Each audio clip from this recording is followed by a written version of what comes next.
Selectman Harrington. Okay. Point of order. I would like Selectman Anderson to lead us in the Pledge of Allegiance. I forgot to do it at the swearing-in ceremony. I won't make the same mistake twice. Pledge allegiance to the flag of the United States of America and to the republic for which it stands, one nation, under God, indivisible, with liberty and justice for all. Thank you for that. Sorry about that. For those of you at home, I'm sure you stood and pledged with us. Okay. So that was the announcements. We'll go to tab number 2, approval of the minutes, and I want to be very cognizant of the time. At this time, Chair would entertain in our packets and in front of us, we have November 3rd, 2025 open session meeting minutes, as well as November 4th, 2025 open session meeting minutes. So at this time, Chair would entertain a motion to approve the November 3rd and November 4th open session meeting minutes. All in favor? Aye. All opposed? Motion carries. I like this. Able to go faster. Okay. Since we have some time before the public hearing, I want to go to new business, and we're going to start with the discussion and vote on the water intermunicipal agreement with the town of Plainville. I'm going to turn it over to our town manager, Mike King, bring the select board up to speed, what's happened since our last meeting, and why we think we're in a position to take a vote tonight. Thank you, Mr. Chair. So at a previous meeting, we had discussed extending the water line to Plainville, specifically Madison Street. So right now, the town of Wrentham does have a water line down Madison Street over by the Sportsman's Club. A developer, Mr. LaRusso, who's on the call this evening, would like to extend that water line down toward Belcher Street at his own cost. What we have done is town council has drafted an intermunicipal agreement which would allow Wrentham water to be provided to the town of Plainville. The intermunicipal agreement that's before you this evening was drafted by Wrentham Town Council, and I believe strongly favors the town of Wrentham and its interests. It also allows for future adjustment so that if there is a large business that comes in and it's located on the water line, the town of Wrentham will be able to seek mitigation funds. Facilitate that. It also has clauses in the municipal agreement that if circumstances did change, Wrentham will be able to opt out. But this agreement that's before us this evening has been reviewed by the town of Plainville. They are agreeable to it. If the Wrentham Select Board approves the Wrentham, the Plainville Select Board would approve next week, and it will go into effect on December 1st. So, Mr. King, what we're hearing is intermunicipal agreement. Developer Jerry LaRusso on the phone is going to bring in a more robust water line. How's the town of Wrentham going to benefit from that? So the town of Wrentham will be selling water to these additional properties, and we'll get the revenue from it. The Plainville will be responsible for maintaining the water line. Yep. So Wrentham won't be have any maintenance costs. We'll be putting water into the water line and charging that to the customers. Additionally, there's language in the intermunicipal agreement that requires the town of Plainville that if these accounts go delinquent, that they will pay the town of Wrentham for the water. So you'll actually notice that there are properties in the intermunicipal agreement that aren't on Madison Street. So the town of Wrentham currently does service several properties in Plainville. And if there was a circumstance where they didn't pay their water bill, the town of Wrentham would have difficulty meeting those properties. So there's actually the additional benefit of this intermunicipal agreement that those properties would be subject to any liens if they did not pay their water bill, and the town of Plainville would be required to come up with those funds. Sounds good. We do have with us, it looks like we have with us here via Zoom, we have Jerry LaRusso, and I'm not sure if Attorney Meltzer is here. Mr. LaRusso, we just want to welcome you to the meeting, Attorney Meltzer as well. Do you have anything else you'd like to just say to our board before we open it up for any last minute questions we may have and then go to a vote? Yes, Mr. Chairman, I think it's important to recognize that what we're doing is memorializing what has been happening for the last, I don't even know, 40 or 50 years. I mean, there's been, all of those properties were serviced by Wrentham and paying the town of Wrentham, all the properties in Plainville, at least 40 years that I recall. Okay, we appreciate that, Mr. LaRusso. Mr. Meltzer, do you have anything to add to the board? No, just that in addition to that, there is an existing line which is, as I understand it, in terrible shape, and this is an upgrade, an extensive upgrade to the line so that maintenance of that old line won't have to continue as it was. The new line will be much improved. Right. Okay, appreciate that insight. I'm gonna open up to the board members, see if anyone has any questions, starting with Selectwoman Rouse, No further questions. Selectman Harrington, No question. Selectman I Anderson. do have questions. Yes, I sir. do. Please. And Mike, maybe you can answer this. I don't see Brian up on the screen there, but I know it's been, like Mr. Russo said, a 40-year water line that's been being run through Plainville. But my understanding is now we're expanding it, right? The width of the pipe, and also we're extending it further into Plainville.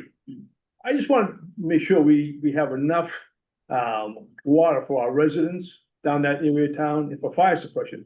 And the only reason I ask is because every year, probably the last 12, 15 years, we've had a water drought where people can't water the lawns. So I just want to make sure that there's going to be enough water for the Wrentham residents before we extend it any further. Yeah, and that's a fair analysis, and that did come up in part of our conversations. So the answer is yes, there'll be fire suppression. They did have to do some testing to make sure that there's adequate flow in that section of town. And the line does have to be put in to the town of Wrentham standards, even though it's being put in by a private developer. So, you know, the town of Wrentham will be involved in terms of that consideration. One thing you'll notice in this agreement is that it doesn't include the 10 Madison Street property, which will be a future market basket. That was Or someone like or that. something similar. Yeah. And the reason in that property in particular is that would be a high user, right? So if a market basket or a similar business was to come into that location, there would have to be further negotiations with the town because of the usage amount and what that mitigation would look like. Okay, so we can assure our residents that there'll be enough water for the people like live on Madison Street, Thurston Street, that part of town, they're not gonna have water issues. Correct. And DPW's done their analysis. They've had conversations with Mr. LaRusso and Mr. Meltzer and ahead of this, and they do support this agreement. Okay, all right, terrific, thank you. And I would just add to the fact that we have, I believe we have water bans, not droughts, but water bans. The state automatically puts water bans in based on the time of year to make sure we don't have any issues.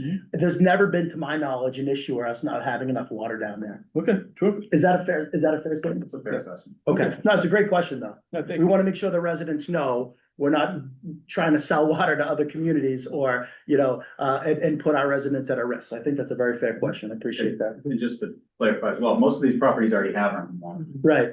So it's an upgrade of the size of the pipe, but they already are serviced by Wrentham Water. Mr. Chair, my understanding is they're making it larger so that they can have fire suppression in the Yes. future building at the end of that street. It's my understanding as well. Selectman Lamont, Contract is well written. He's been great. So. great job. Yeah, I want to just say shout out to Mike King. I actually got an email from one of my colleagues in Plainville saying how well the contract was written, and he did a great job protecting the residents of Wrentham. So I think that's worth to be called out. Great job, Mike. So thank you to everyone. Thanks, Jerry, Mr. LaRusso and Mr. Meltzer. At this time, the chair would entertain a motion to approve the intermunicipal agreement and to provide water service to the town of Plainville properties as presented. So moved. Motion made by Selectman Anderson, second by Selectman Harrington. Any further discussion? All in favor? Aye. Any opposed? Motion carries. Thank you, gentlemen. Have a wonderful evening. Thank you, Mr. Chairman. Thank you. Board Okay, next on the agenda, it's 6:16, Mike. We can take something else before we get to the public hearing. What do we have time to do the FIFA update, do you think? I think you can. Well, the public hearing, you can start later. You Oh, can't start right. later. Okay, so at this time, we're gonna, let me find it in my packet. We're gonna go to the discussion item, tab number 5. regarding the 2026 World Cup update. I believe with us, we should have Neil Doherty from FIFA Boston, as well as anyone else that might be in attendance. Neil, welcome to the meeting. Feel free to, let us know what we're trying to accomplish this evening.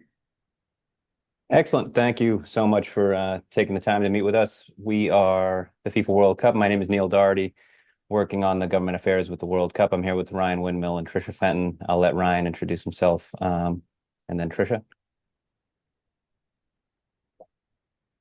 Muted, Ryan. Good evening, board members, and a special warm hello to Jimmy Anderson. This is Ryan Windmill, Vice President and Chief Security Officer for World Cup Boston 2026. Also, thank you to Mr. King for inviting us. It's a real honor, and very proud to share that a lifelong family resident of Wrentham, where I grew up, and it's a pleasure to speak with you. Welcome. It's great to have you. Thank you, Trisha Fenton, VP of Operations for Boston 26. Thank you for the opportunity to speak with you tonight. Great. Thank you both. So we have a deck that I believe you all have with you, and I'll just speak through that quickly. Mike, unless you want to share that, up to you. With that. Yeah.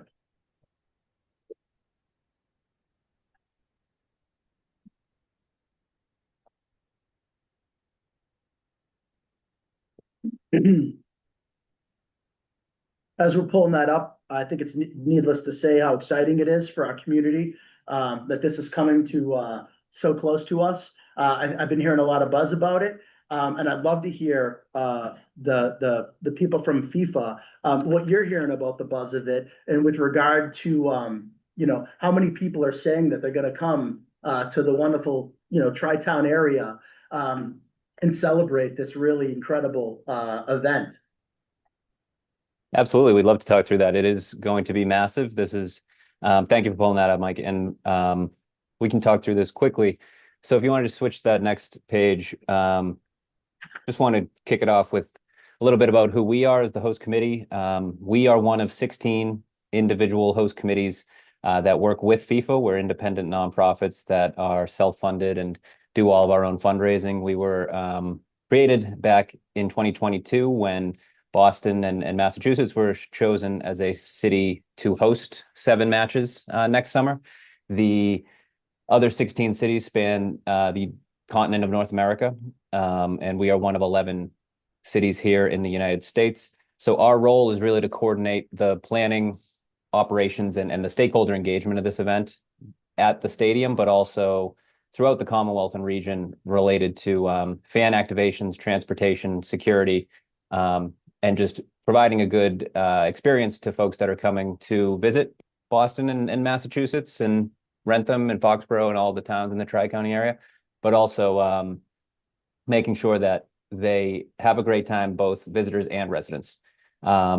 We work closely with FIFA, but we are not FIFA. They are the organization that oversees the tournament, and each of the 16 host cities are the ones that really manage the things on the ground for the tournament next summer. You could turn to the next page. As I mentioned, this is the largest sporting tournament in the world and in history. 2026, the FIFA World Cup happens every 4 years. There are 16 cities across the 3 North American countries. 48 nations will be playing next summer.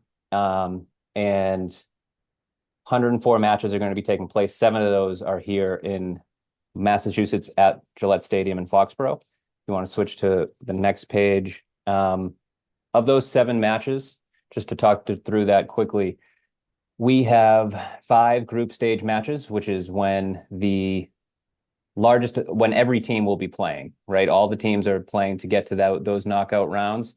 The dates of those matches are here. All of them are in June. That'll be the busiest time for the entire country because folks will be following their team. And as teams get knocked out of the tournament, those fans tend to go home. So the group stage that month of June is really going to be exciting here in Massachusetts. And we want to make sure that our businesses and our businesses, restaurants, hotels are all operating in a way that's welcoming to the world, also puts puts Boston on the global stage in a way that brings the future traveler here to us and spending money in our businesses. We have two additional knockout matches. One is June 29th. The other is our final match is a quarterfinal, which will be two major teams who will be playing here and moving on to the semis. We are one of the cities with 7 matches. Only 4 cities have more matches than we do. So we're in really great shape to be broadcast to the world.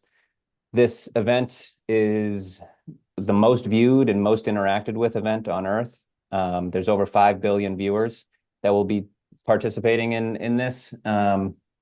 To provide a little bit of comparison, the annual Super Bowl, that has viewership of about 125 million. And over the course of the FIFA World Cup, there's about 5 billion viewers for this. So it's a huge, huge opportunity for us to put our businesses and our state and our city on the map. So it's really an exciting opportunity. I appreciate the comment on excitement building, and it continues as countries are qualifying for the tournament next summer.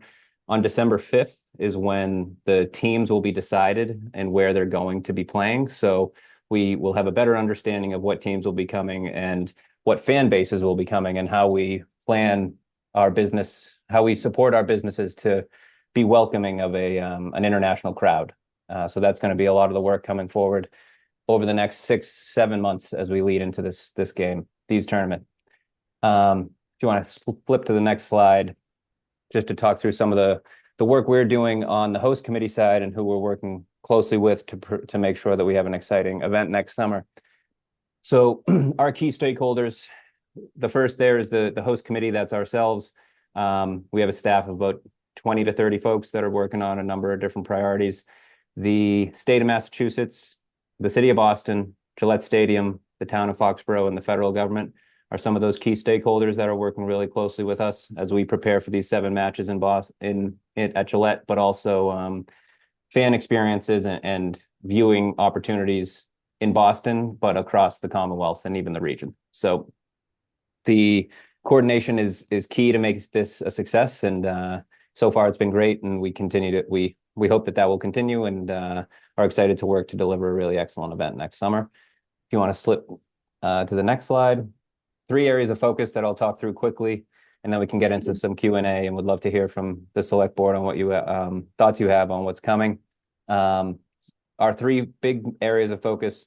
First is security, putting together a safe and successful event next summer.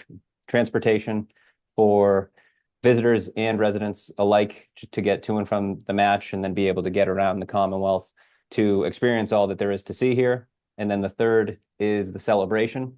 How can folks experience and take advantage of the tournament itself and be part of it next summer, whether or not they have a ticket to the game? So that's watch parties, it's soccer events, it's a number of different things that we're working through and hope to talk through with you all tonight. So the first piece I'll go into is security. If you want to flip to that next page. There we go. Security is, the number one priority of this event. We want to make sure that folks, both residents and visitors, feel safe and secure whether they're coming to attend a match or just to go out to the fan festival or watch a match with friends at a restaurant.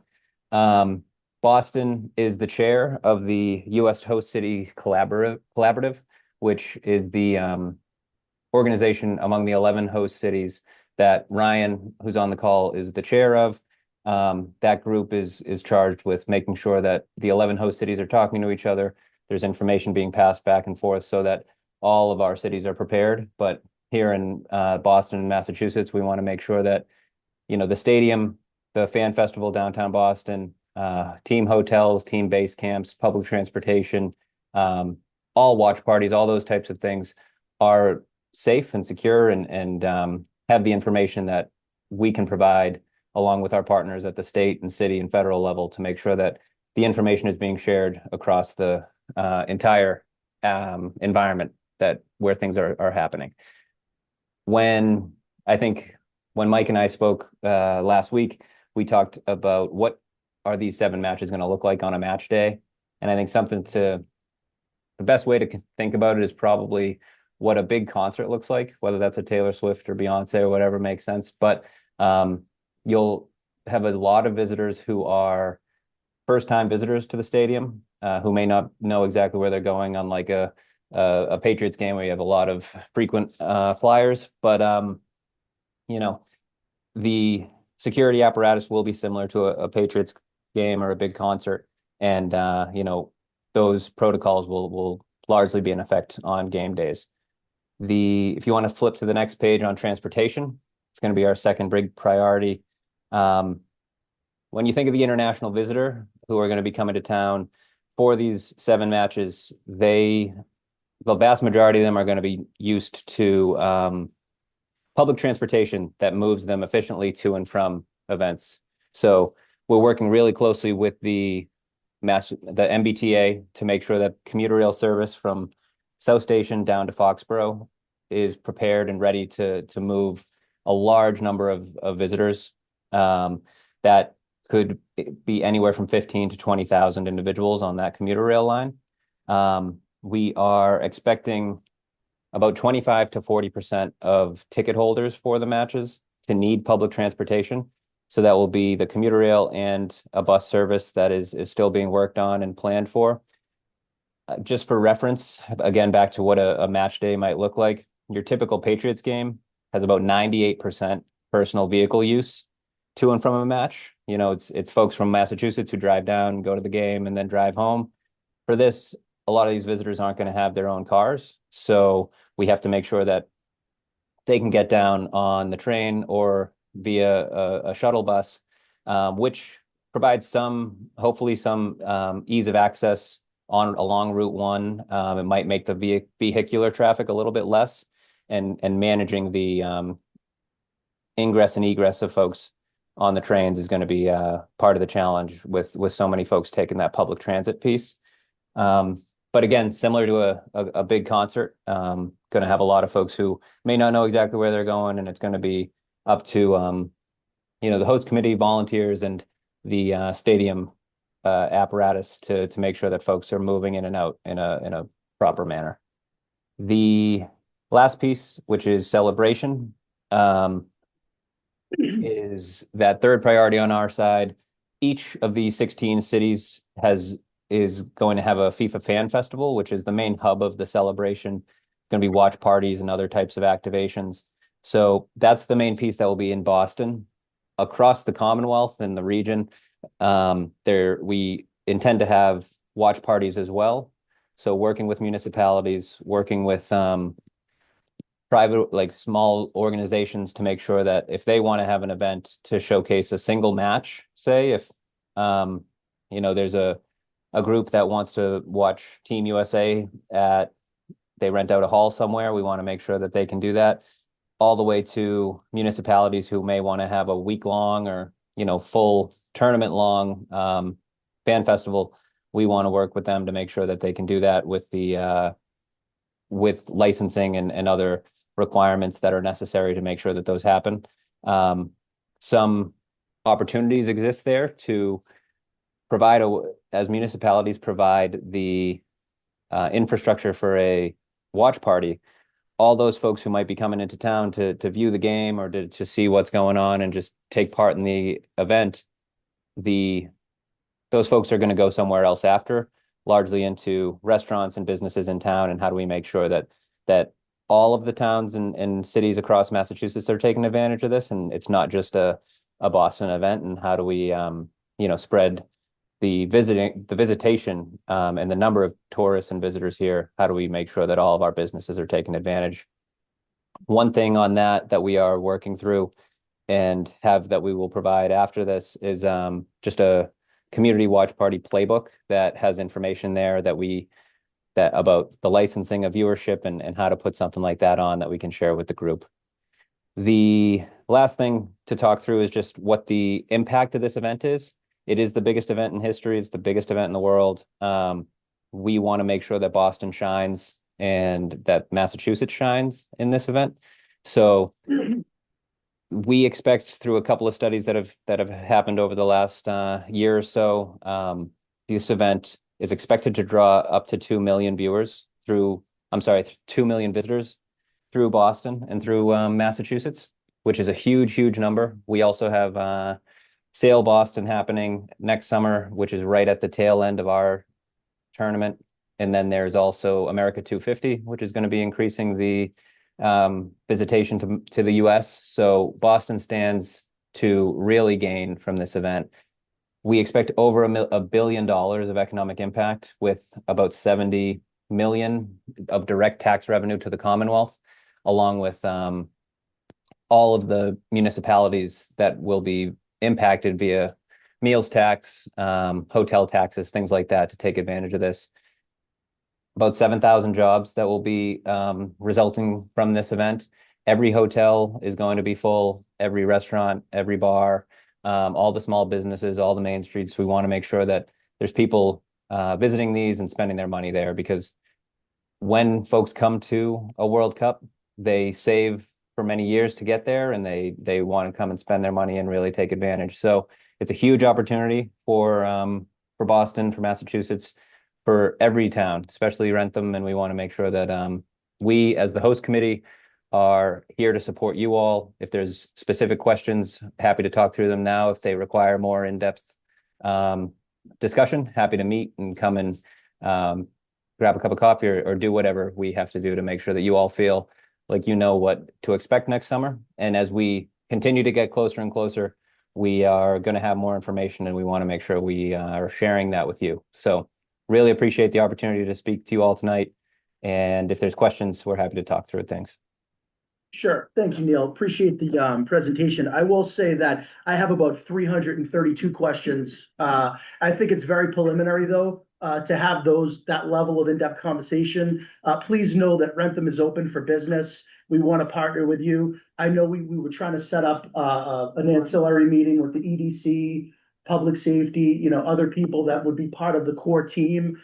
We've heard amazing ideas thrown around about, potentially turning our town common here, done properly, into like an amazing week-long watch party, or big screens, food trucks. We have wonderful restaurateurs, one of them sitting right here in front of us this evening, who I know all want to help out, be a part of this amazing and monumental event. So my overall statement is, we're interested. We want to make sure there's plenty of transportation. We want to make sure everybody's safe. And we want this to be done the right way, in a very classy way that shows people how welcoming and loving our wonderful town is. But at the same time, we want to have fun, but we want it to be orderly. And we want the residents to feel like this isn't going to be like Woodstock, and leave town worse than it came in, type of situation. So with that being said, I'll open it up to the rest of the board. I would ask that you keep the comments really high level at this point, because I think we're in the infancy stages. Start with Selectwoman Rouse. I just have a couple of logistic questions. Is each team have a practice field that is located nearby, and are those open to public as well? Is that a plan, or would those be private? That's a great question. Each team will have a base camp.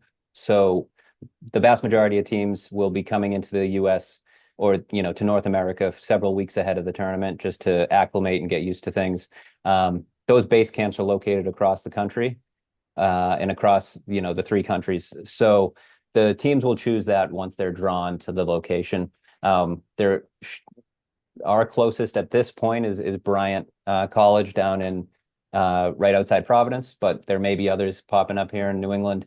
As far as the training fields for the Boston games at Gillette Stadium, those training fields are going to be at the Revolution site.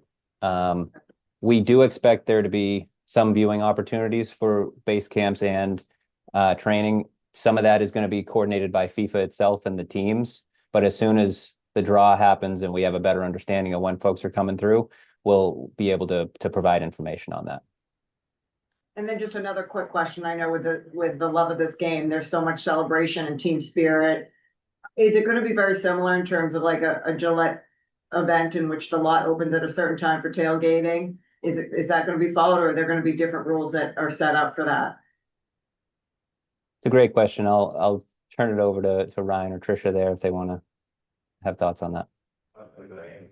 Yeah, I'll start and Ryan, you can jump in as well. Currently FIFA does not allow tailgating, or they're looking at limiting tailgating, but it will be very similar to a, Patriots game or an event at Gillette Stadium where the, lots do open early. Currently, we're looking at a, 4-hour window beforehand, that may be reviewed, and the stadium property, there'll be a fan area within the property itself, and that would be open 3 hours prior to kickoff. Okay, thank you.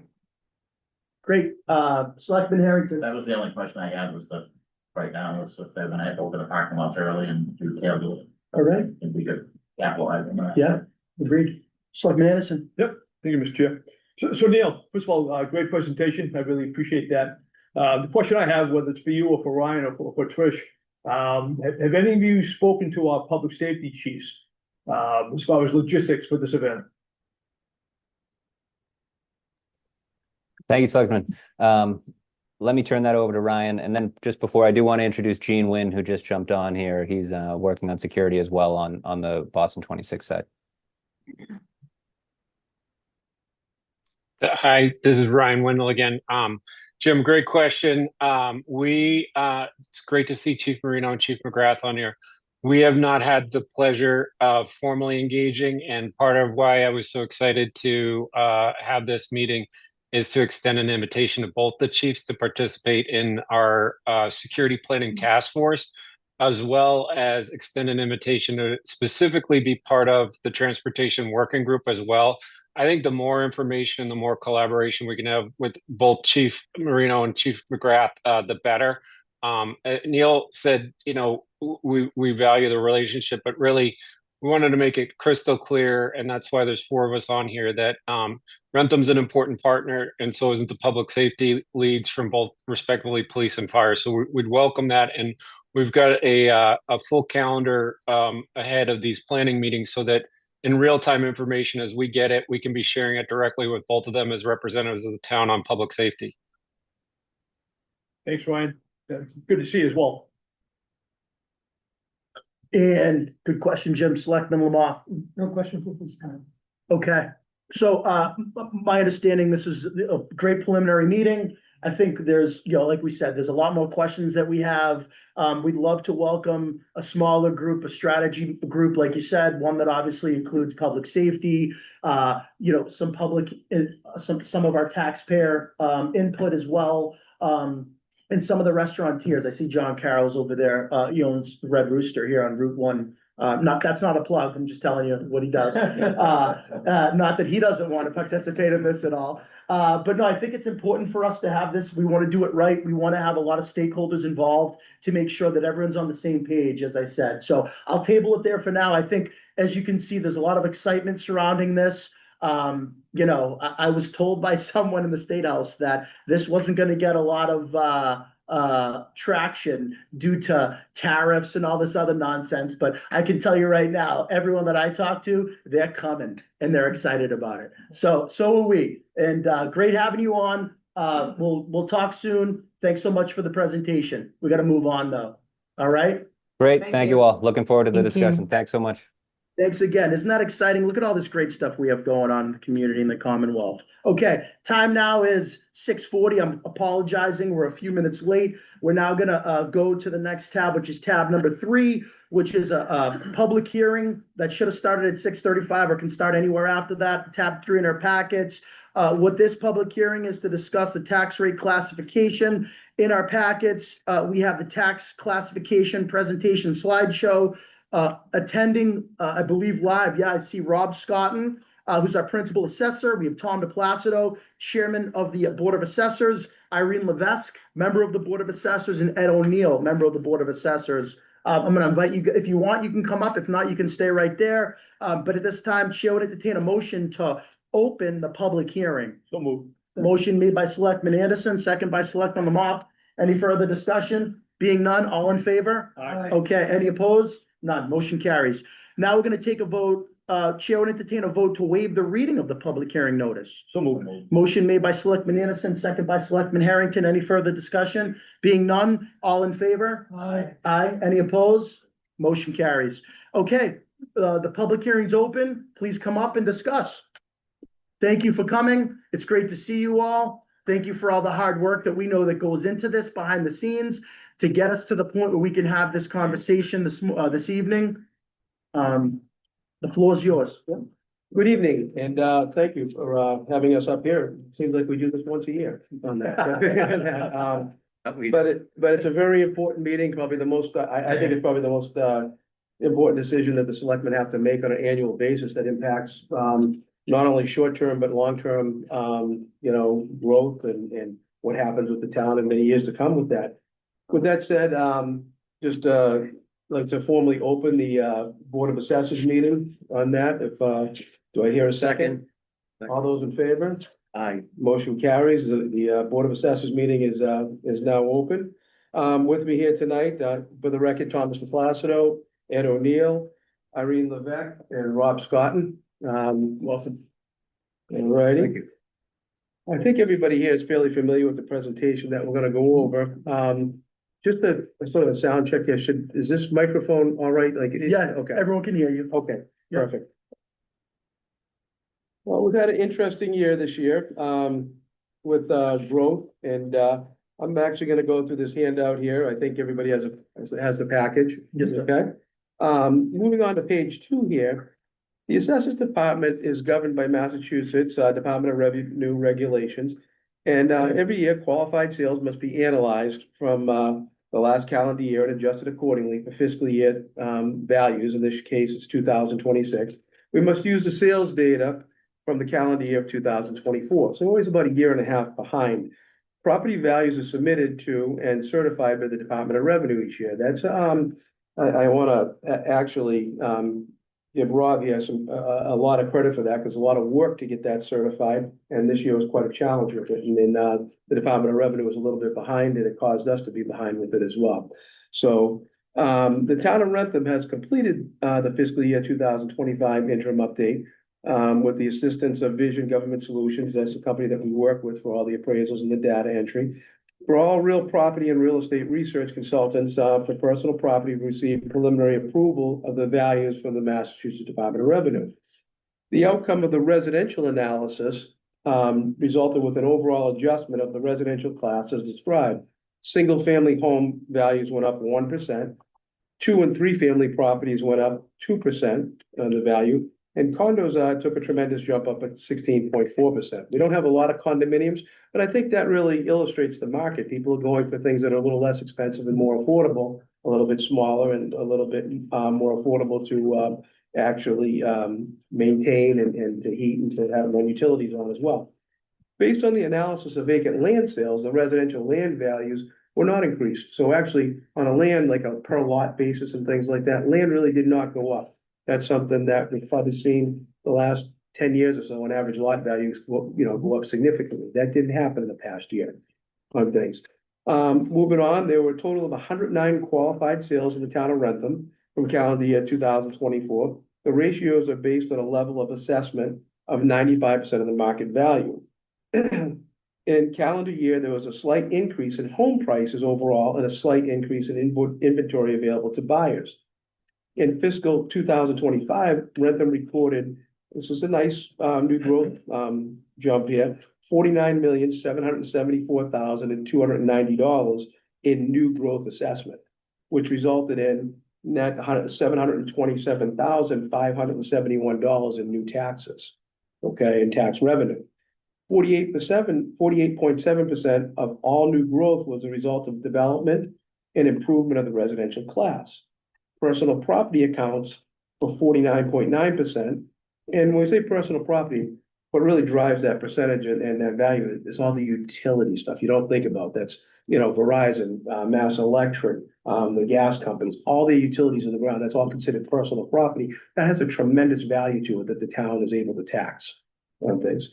And only 1.4% of commercial industrial improvements contributed to the new growth. So you can see 1.4% is a small percentage of the new growth. What we did see this year, though, is the commercial values did jump up quite a bit more than residential on that, which is unusual. We only see that about every 5 to 6 years when there's actually a commercial, growth of, the values more than residential. Moving on to page 3. Tom, can I ask a quick question? Sure. So we see the percentage, 1% increase, single family, 2 to 3 family, 2%, condo, 16.4%. How much did commercial go up? If we wanted to compare it, if we took the average value of all those single family, 2-family condos, it was about a 1% increase in the value of residential as a whole, and it was about a 7% on commercial. Okay, Okay, thank you. and we'll see that a little bit later on in the presentation there. As I was talking with on page 3 here, looking at land adjustments. Explaining this graph here with things is that if we look at the value of land and the bottom here on the horizontal axis, looking at 100,000, 200,000, 300,000, 400,000, you can see year over year, 2025 to 2026, you actually had pretty even. There really wasn't much of an increase, with the exception until you hit the $700,000 range, which you actually saw a decrease in value of land from 2025 to 2026 in that lot value. It's just interesting data that I think the selectmen needs to see and things, and when they try to make their decisions, and it's good information, I think, as a whole. Okay. Moving on to page 4.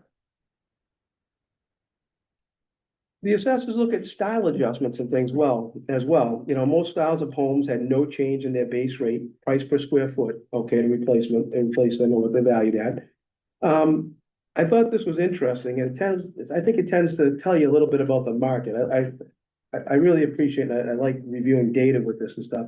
But if we look at this bar graph, okay, and we look at 2025 to 2026, it's the raised capes and the raised ranches that actually went down in value.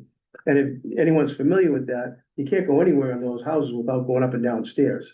Right. So I think that, you know, you're looking at just the population, the demographic, people are tired of stairs and that, and then on the other end of that, what increased in value was the modern ranch on the far side of that graph, that actually the values went up in that, from 2025 to 2026. I just think it's interesting data. You can see market trends and stuff based on what we see here in the assessor's office. And those are what, first floor masters? Yes, yeah, first floor masters or all ranch. It's interesting though, the colonial went up too, you know what I mean?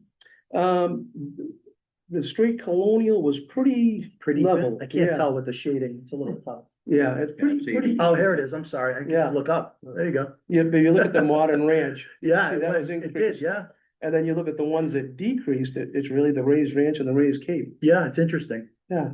So you read all these things in the paper and stuff like that, but when you see real data like this, Sure. it's informative.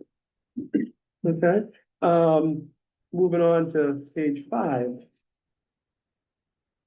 This total assessment by class, I think this is, we're getting into the meat of things right here, and we're seeing some historical data. You know, looking from 2019 to 2026.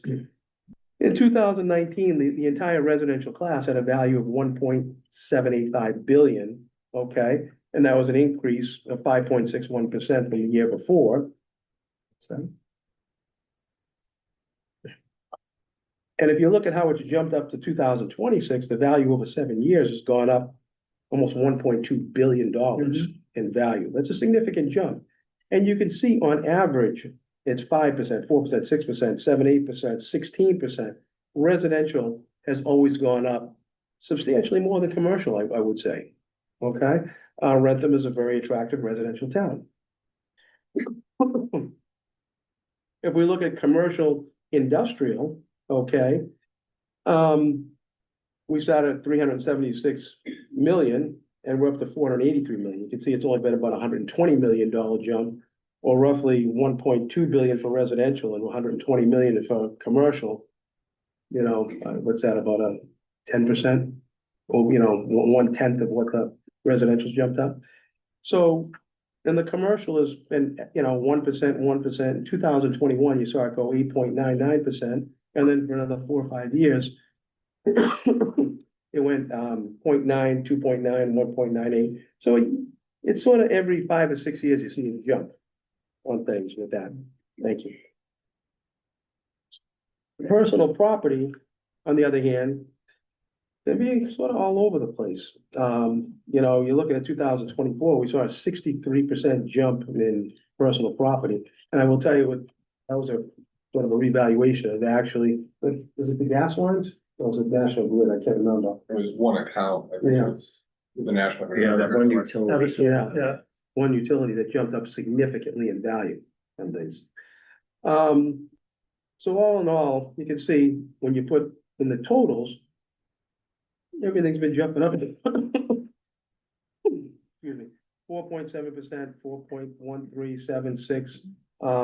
With the exception of 2023, that was 13.4. It's in the single digits and, you know, a nice natural increase year over year, which is, I think, what the town wants to be for value increases.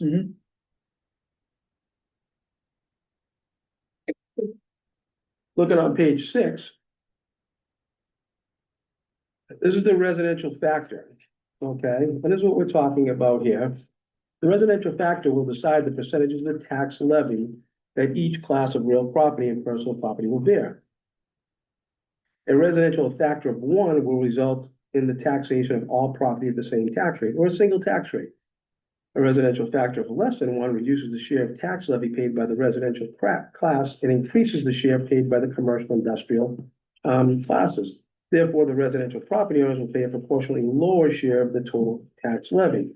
If we look down at the pie graphs down below 2025 data, you can see that a single tax rate of 12.59, okay, that's if every class is paying the same tax rate. You'd have 11% would be commercial, 2% would be industrial, personal property would be 4% of the total levy, and actually 83% would be residential. By splitting it, it reduces the residential to 76%. 15% for commercial and industrial is 3%, stays about the same, and 5% for personal property. So you can see how it, you know, that split impacts, you know, the percentage share of each class. Okay.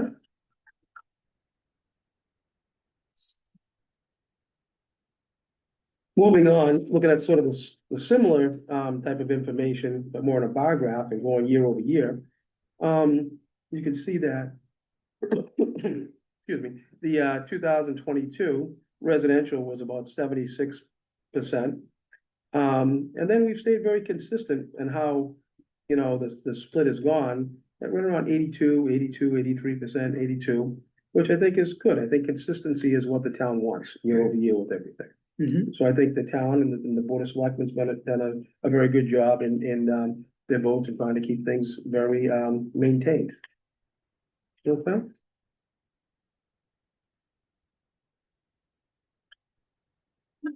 Page 8.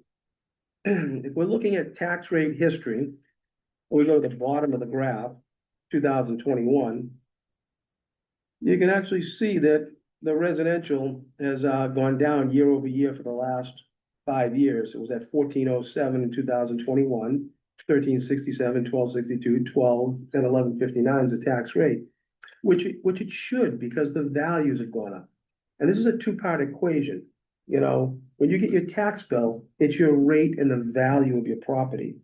And what we're here for tonight is to try to keep things so that it's somewhat equal and it's somewhat, like I said, consistent year over year on things.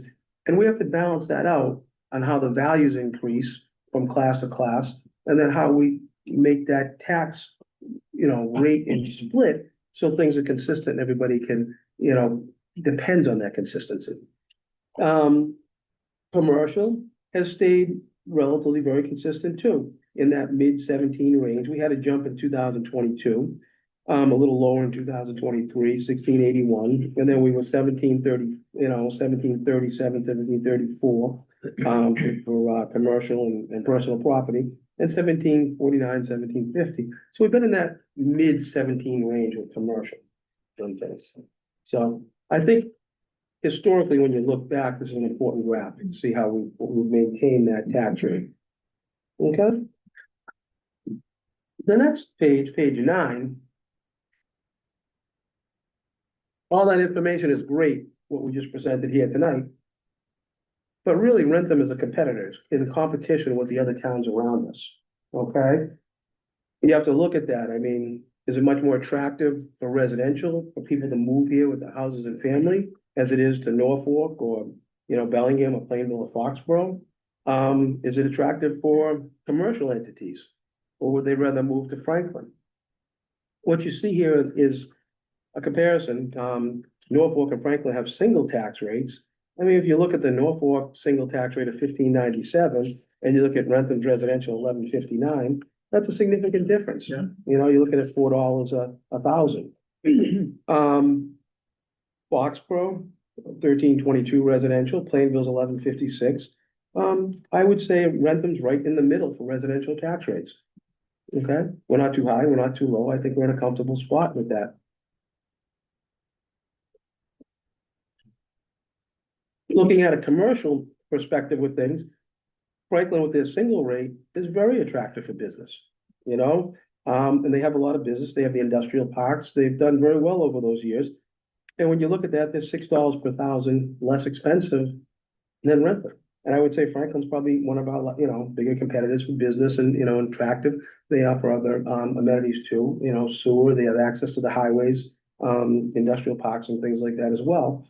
But I'm gonna say Wrentham's competitive. When you look at, Foxborough and things, they're 1729, Plainville is 1878, Bellingham is 19. So in that mid-17s, we're not as competitive as Franklin, but we're still more competitive than most of the other surrounding towns. Once again, I think we're in a good range with that. Okay. Page 10, the CIP shift. We're looking at 2021. Okay, and we're at 1.18, which was the low. But you can see year over year, 1.25, 1.26, 1.34, 1.39. That shift has become more and more and more, once again, because the residential values have increased substantially more than the commercial. And once again, consistency, and we're trying to balance things out with that. So we're at 1.39 currently now, the 2025 shift. Which brings us to the most important pages of all is page 11 and page 12 right afterwards. Okay, and that's this one here that is the most important pages.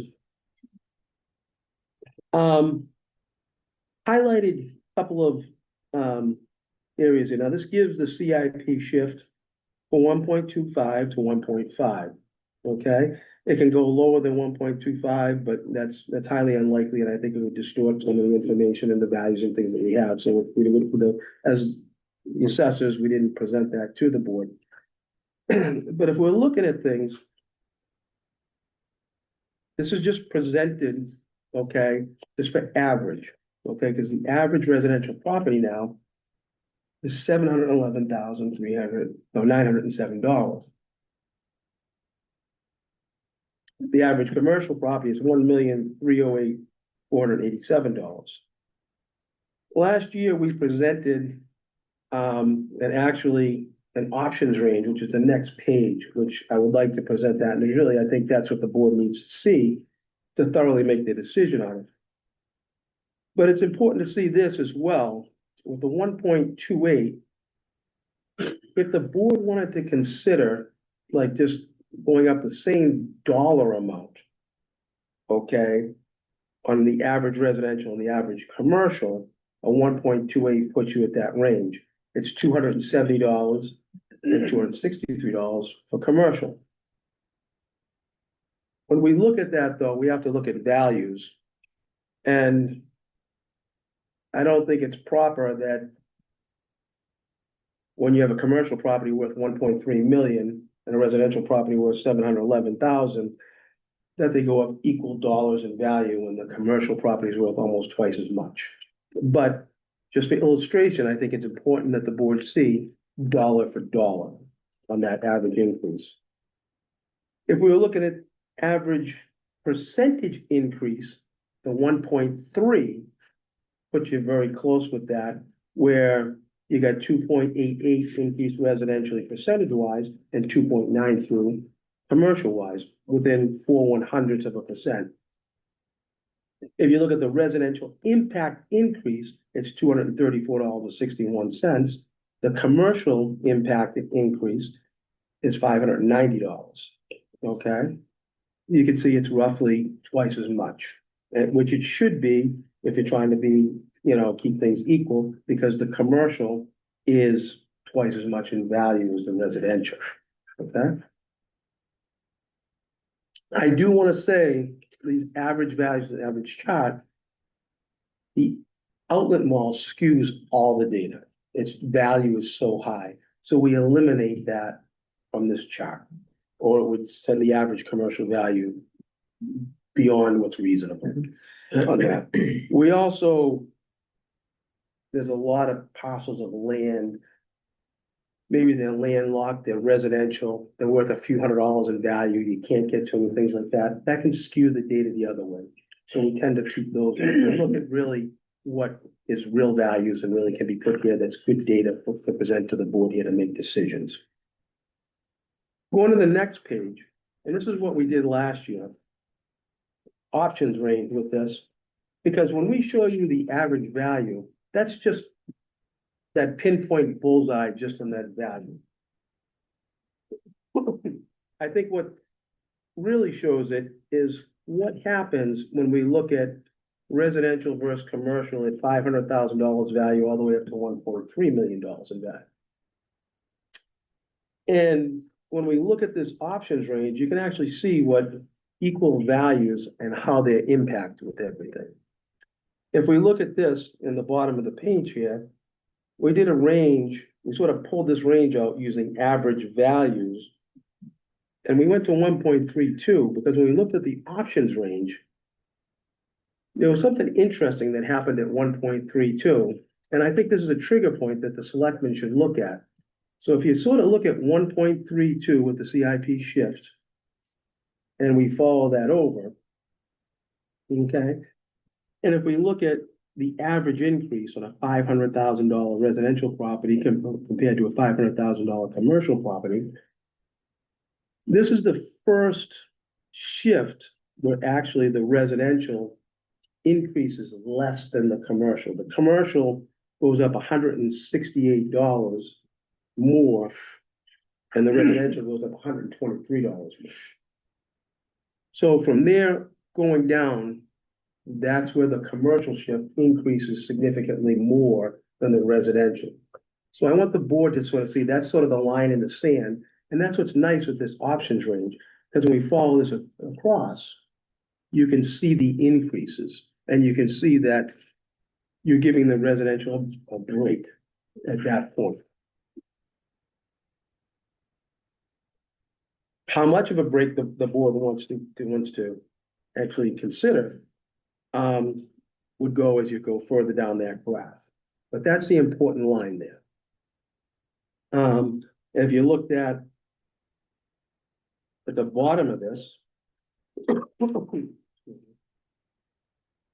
if we looked at 1.32, the average residential value was $711,907 compared to the average 1.308.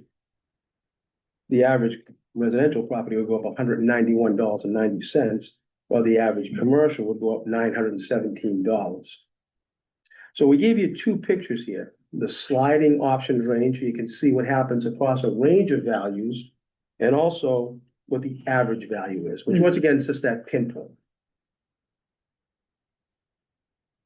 Moving on to the final page.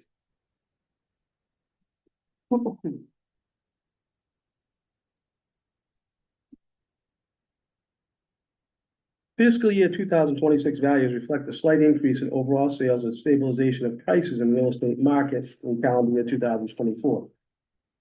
The residential class represents 82.35% of the total value in town. These values set the parameters for the tax rate options that the municipality may adopt.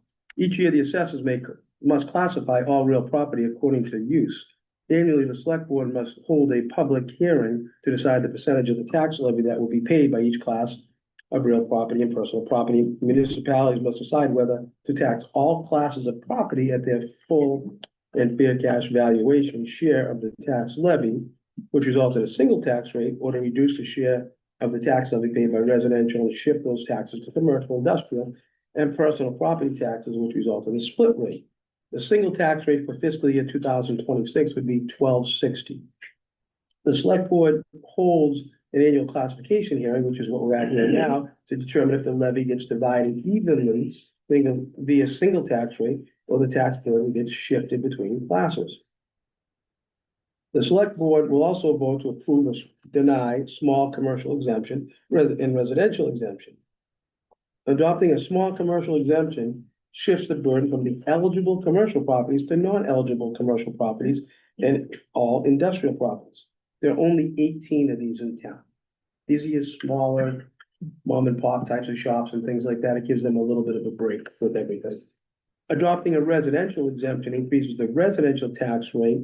This higher rate creates a shift within the residential class, which reduces the taxes paid by homeowners with moderately valued property and applies those taxes to owners of rental properties, vacation homes, and higher valued homes. You see this on the Cape. You really don't see that in this area here, and it's something the town's never voted for. The residential exemption is a benefit to property owners domiciled in areas made up primarily of vacation or rental properties with everything. So we're here tonight, you're gonna have 3 votes once you decide on the CIP shift. And that is the CIP shift, the commercial exemption, and the residential exemption.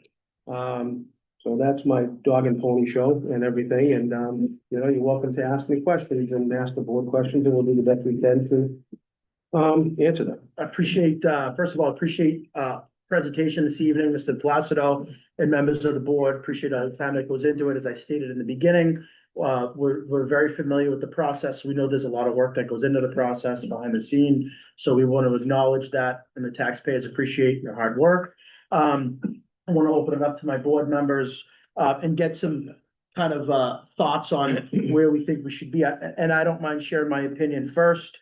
I like the range idea to at least get the conversation going. I'm kind of in a slightly different than what's down here. I actually think the 132 is a number that we might want to start with and then look at, and this is just my opinion. I'm open to obviously, the board's feedback. I'd like to hear Mike King, Rob Scott, and feel free to reach, chime in as well. And then we're going to open up to the public via Zoom and live.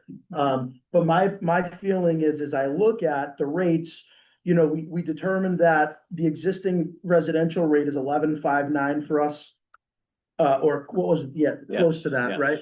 Currently. Yeah, 11.59 currently, and the existing commercial rate is what? 1752. 1752. So when I look here, I see that, starting at a 1.32 CIP shift and then going down to even a 137 CIP shift, that's kind of where my eyes are going. And as I look across, I see the impact on the residential versus the commercial. And I'm trying to be cognizant of all the points that you made, Mr. De Placido, while at the same time, understanding that residential only went up 1%, commercial went up 7%. We have a dramatic, as you stated, we have a lot more residential than commercial.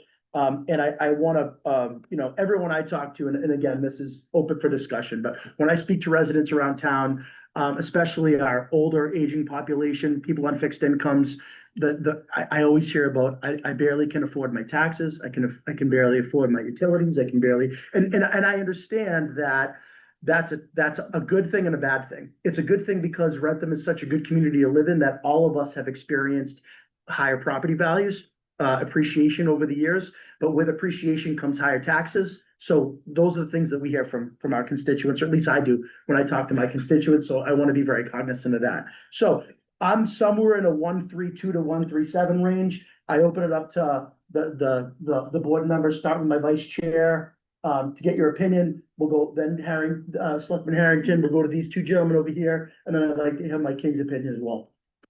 Can we back up on the total levy and just explain for me? So I'm seeing a difference on the spreadsheets. It's like 45.3 million, right, in the total levy. And then on some of the slide decks, the line 47, right, that difference.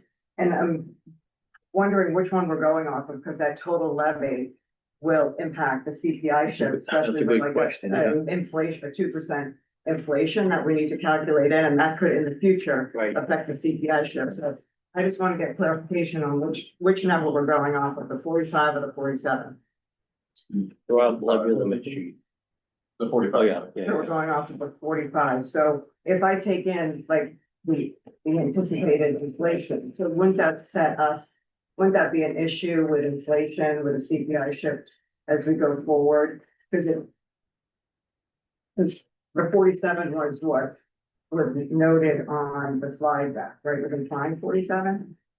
The slide I'm not deck? sure which one you're referring to, which slide. Yeah, can you pull the slide up so we can all see what she's, Slide 2, notes the new growth that would put Wrentham's 2025 levy at 47,656. this one? No, That's 49 That's million just the dollars growth. in valuation. Okay. Just new growth. That's Yeah, new that's growth. valuation. 49 million. Right, but it notes That's- the new yeah, growth that so- would put Wrentham at, So it equates to 727 tax dollars. so the difference is the 2.3 million, right? So then so if we're looking at inflation, I'm wondering if like is the actual levy probably more like 49 million? No. No, that new growth of 727,000 is already put into this year's levy, which brought Okay. it up Baked to into it. 45,384,230 dollars. Okay, so that's what I was 45 wondering. million. Okay, so I was wondering so that would put into this year's levy. Yes. Okay, okay. Yeah, that and the 2.5% we had added on to last year. Last year's growth was 573. This year it's 727,000. Okay. And historically, we budgeted $500,000 for new growth, so this came over and above our Yeah. expectations. Okay. Is that annual typically? Typically, That's a good estimate, yeah. Conservative. I like that. so Selectwoman Rouse, all that being said, do you have an opinion on where we should be looking at for a range? I'm still open to hearing everyone's thoughts on it. Okay, Selectman Harrington, we'll move to you, sir. Okay, so, one thing that's difficult to judge is, Norfolk's at 1597, but we have no idea what their home values are. And they're similar to us as far as business wise, they're in the same boat. They don't have, they're limited to septic.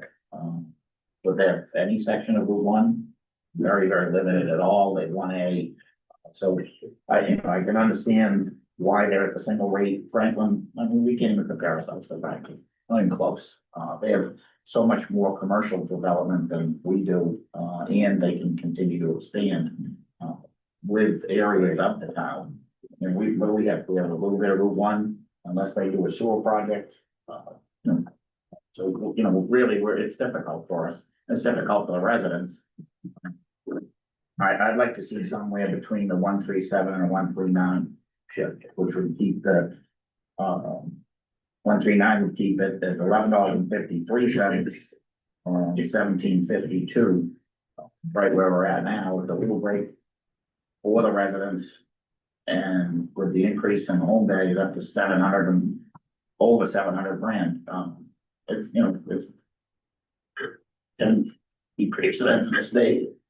I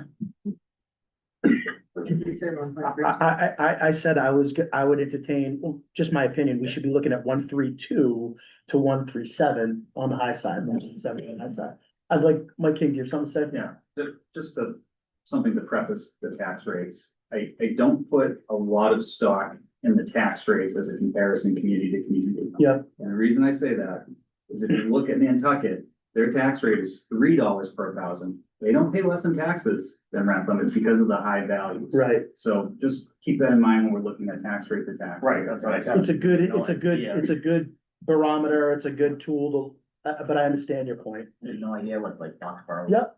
And, they 800,000, I mean, it's very difficult to do the comparison. Just to give you, I mean, Norfolk's home values are probably $50,000 to $75,000 more in value than Wrentham. Norfolk has no commercial, base at all. none, The one thing that we have is the outlet mall, which is, really an outlier. Yeah. And the only thing is, as Rob said, that you can even compare to that even around here, it's probably Gillette Stadium. It's just such a right, outlier that really helps Wrentham quite a bit on that.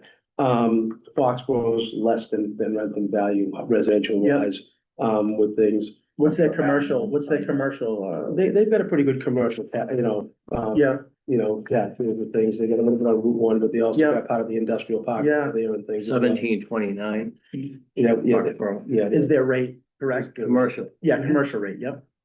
But they have a lot more commercial development than we do. Yes, they do, yeah, yep, Yeah. yep, yep.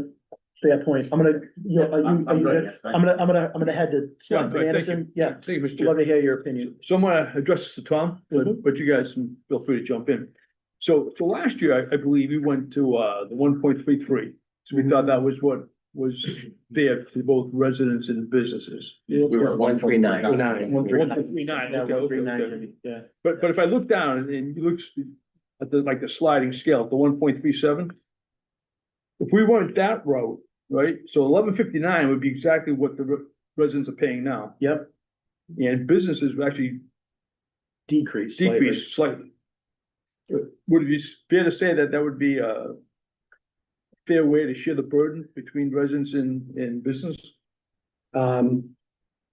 First off, I'm gonna say, I would never want to be a board of selectmen and have to make this decision, okay, on that. But I'm gonna jump back to what Mike was saying, is that it's a two-part equation with that. You look at the rate and then the values. And you look at, the average value of residential compared to commercial. And this is that 1 year out of 5 that the commercial went up significantly more than residential on that. And from what we're seeing this year, it looks like it's gonna go right back, and residential is gonna go up more than commercial next year, which actually, in that case, then you should see the tax, shift, go back the other way, higher to commercial, because the commercial values are not increasing as much as the residential. So it's a balancing act. It really is with everything, and I think Mike brought up a great point that, it's both of those parts with everything. If you're looking to keep the tax rate the same and just keep it like that, yeah, that keeps the residential tax rate the same. It's about the same. I think it might even drop it just a little bit on the commercial. It But then drops a little, yeah. Yeah, but then the values went up 7% compared to 1% with the commercial. Right. So you gotta sort of think about that a little bit too. Agreed. Okay, anything else? I'm good, thank you. Selectman Lamar? Well, I want to thank Ed for reaching out and giving me a presentation last night in education. And Tom, great presentation today. Thank you. Steve. First, no questions. I'm looking at CPI, and I just don't feel good about, hitting businesses with something more than, a general, twice what the CPI is, or 3 times what the CPI is at 10%.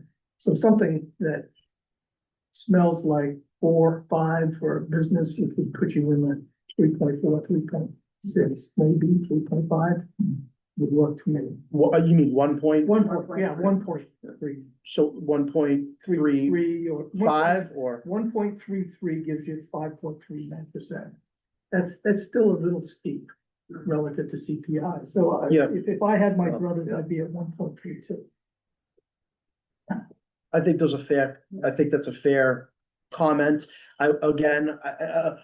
Very good comment. I would say our whole thing here is we wanna take it, we wanna keep the burden as minimal as possible on the residential taxpayer.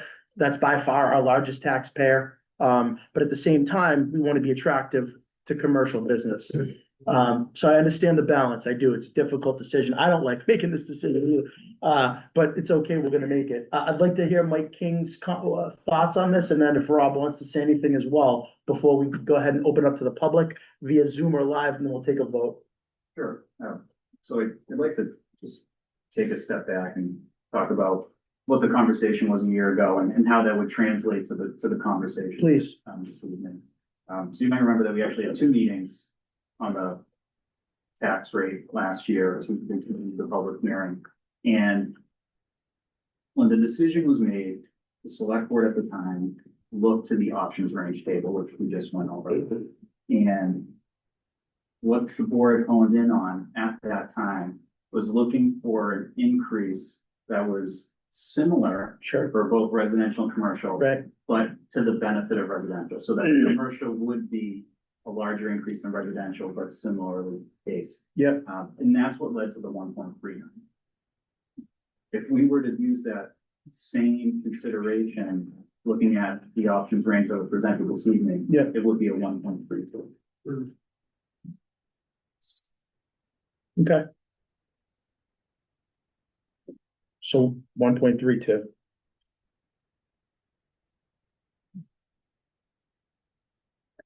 Rob, do you want to add anything? Not at this time, we just kind of want to present the data to everyone and not try to put an opinion on it one way or the other. You are a taxpayer. I'm gonna Rob, you can speak up. Yeah. Any other board members? Yeah. Not yet. You might not get another chance. No, I'm kidding. Oh, geez, nice. No, I'm So- joking. So, Michelle and I chatted about this. I think excellent presentation, Mike, great input, other great input from the board. But I think it's incumbent upon us to look at not only today, but next year, the year after. We have a lot of potential tax impact in the next couple of years. Tri-County is on the DE1 now for this year, 1.6 million for the debt. You're talking possibly override or debt exclusion for the Roderick School. Roderick School. So we're gonna have significant residential impact. Yep.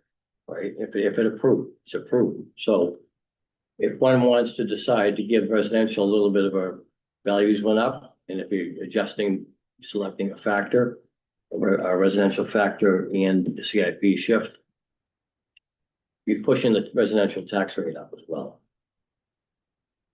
at the expense of the commercial. Commercial was lagging past 3 or 4 years. We finally have some appreciation of value, 7%. Just want the board to think of that. So where would you be in a range then? So, I'm gonna step aside from the board. I'm gonna be a resident and a taxpayer. Sure. I'm looking at more in the range of the, I think somebody mentioned earlier, 136, 137. Okay. On the shift, which is actually voting on the factor, residential factor of 9228 or 9207. And this is kind of big picture, global, for the Yep. next couple of years. So both of those are within my range, so And that's just my personal opinion as a taxpayer. 132 to 137. Let's open it up to the public. We'll start with the wonderful residents here. To see if anyone has any comment. Anybody would you like to weigh in, anybody? No? Okay. Anyone at home, would you like to weigh in? Raise your hand, please. And if you're interested, we'll ask you to state your name and address as we would for the live people, and then give you a certain amount of time to speak. I'm gonna give it another couple of seconds. 5, 4, 3, 2, 1. Okay, no interest there. I did offer. I just would like to, step aside more also as an assessor. And I'm not gonna make an opinion on a range with that. I still feel like I always wanna be neutral in that. But I just wanna actually present some thoughts that actually, my background gives me unique experience. I've been developing and building and in construction all of my life. Been actually constructing homes and commercial buildings in Wrentham and neighboring towns for almost 40 years on that. And just some things to consider. And once again, I would not want to make this decision as a select board member, because you're the ones that have to go out and face your neighbors and say, why is my tax rate so high with that? And you know what, and it is hot, retching when you have an elderly, person or somebody who's just being able to afford their house. So I empathize with that. And I also look at it, and I'm gonna take the developer's approach with this. If I'm coming to Wrentham and I'm looking to developing in Wrentham or Norfolk or Franklin or Foxborough, these are all towns I've done work in. And I look and I say, wow, Wrentham's got a really attractive residential rate. That's attractive to home buyers. That's gonna wanna make me to develop more homes in Wrentham. What do homes bring? Okay, they do bring children, they bring more expenses, they bring trash removal, they bring additional roads, they bring additional maintenance with the DPW. So you do have to balance this out in your decisions. Okay, as compared to if you develop a commercial building, And say you have a commercial tenant or you're gonna develop something commercial wise with that. You look at Franklin, okay, I could put up a building in Franklin, my tax rate's gonna be this amount. It's an attractive town with this. I know what my costs are gonna be. They've been very consistent in Franklin.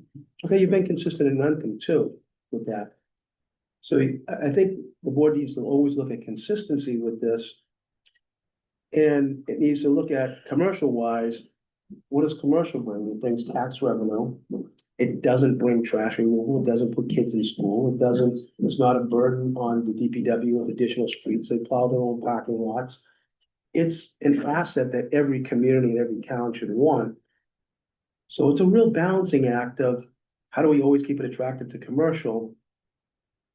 And also keep it livable for the residents that are here. Yep. And I just wanted to bring those two perspectives to the board to consider, that's all. Thank you, Tom. Mr. Chair? Yes, sir. Is Tom? Of course, yeah, please. So Tom, like what I mentioned earlier, like the 1.37, so that would be the same rate for Wrentham residents now. But that Yeah. 1726 would still be a drop from what commercial is paying now. But you're saying that the values of commercial have risen. Which brings the tax burden up. Which brings like your actual tax bill would be a substantial more increase. Lower percentage, but higher actual bill. Commercial, Right.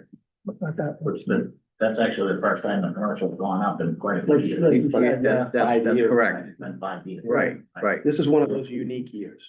So our job, obviously, and public we're still communicating, so I'm gonna leave it open then, right? Okay. Our job obviously is to find the balance. So I tasked the board to find the balance. We heard that 132, we have, no one's given firm opinion, but we've heard good discussion to support a 132. We've heard good discussion to support a 137. And just using, reason and looking at the numbers, I'm now willing to entertain something kind of in between those two. I think, would the board consider that to be a fair compromise that would support and help both our residential taxpayers as well as our commercial attractiveness? What was Roy 1.34? Where are we least? Roy was like 139. No.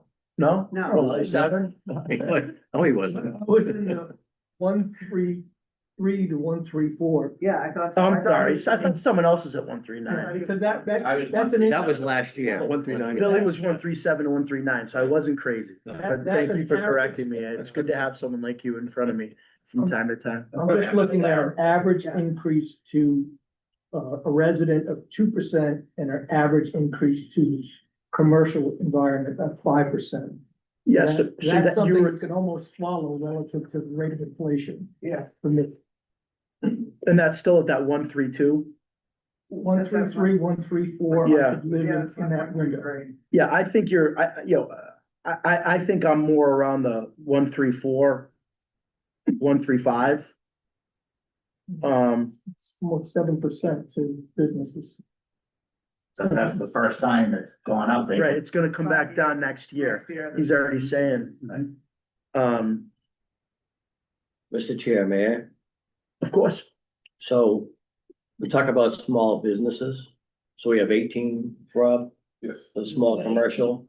That, that's. so that helps them in their tax bill as well as a small personal property threshold, 2,500. Yes, So we, for the small businesses, they're getting reduced taxes. The shift is within the commercial class onto the larger commercial.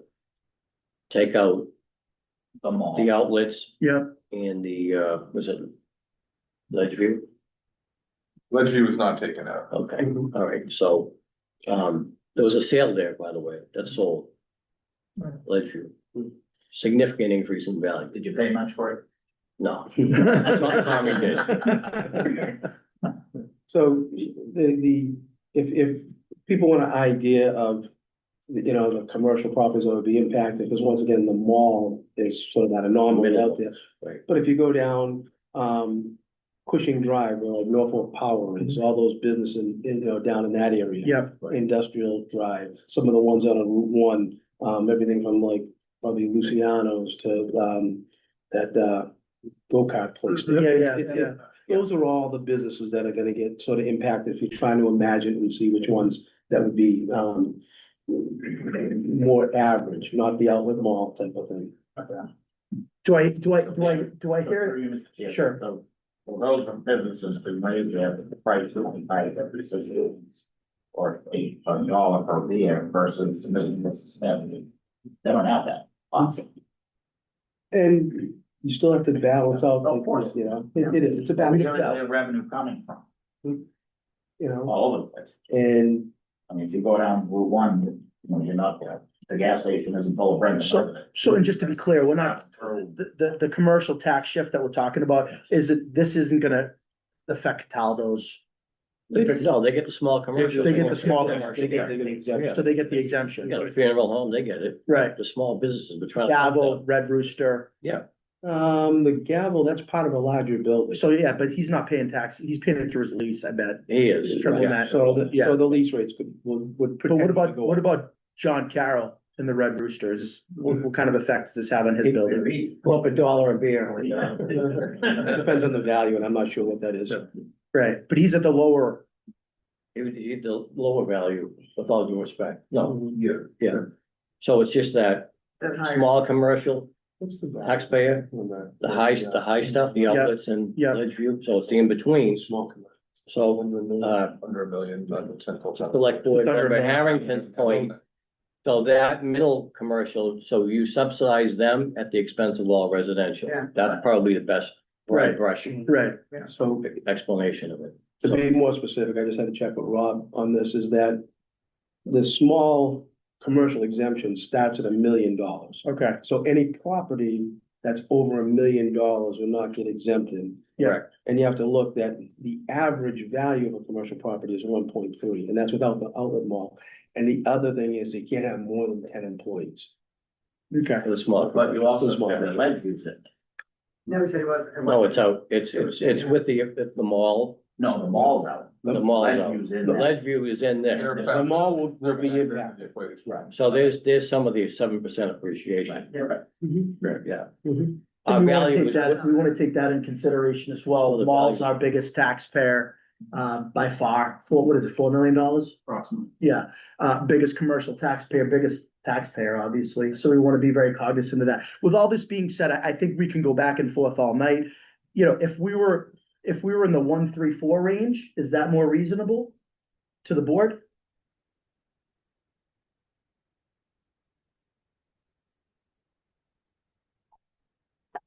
I'm a 133 guy, but I probably could live with 134.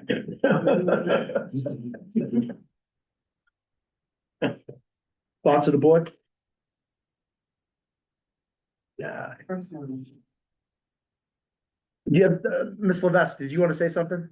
No, I just like his 1.3. Oh. I'm sure he appreciates that. Yeah, thanks. What do you think?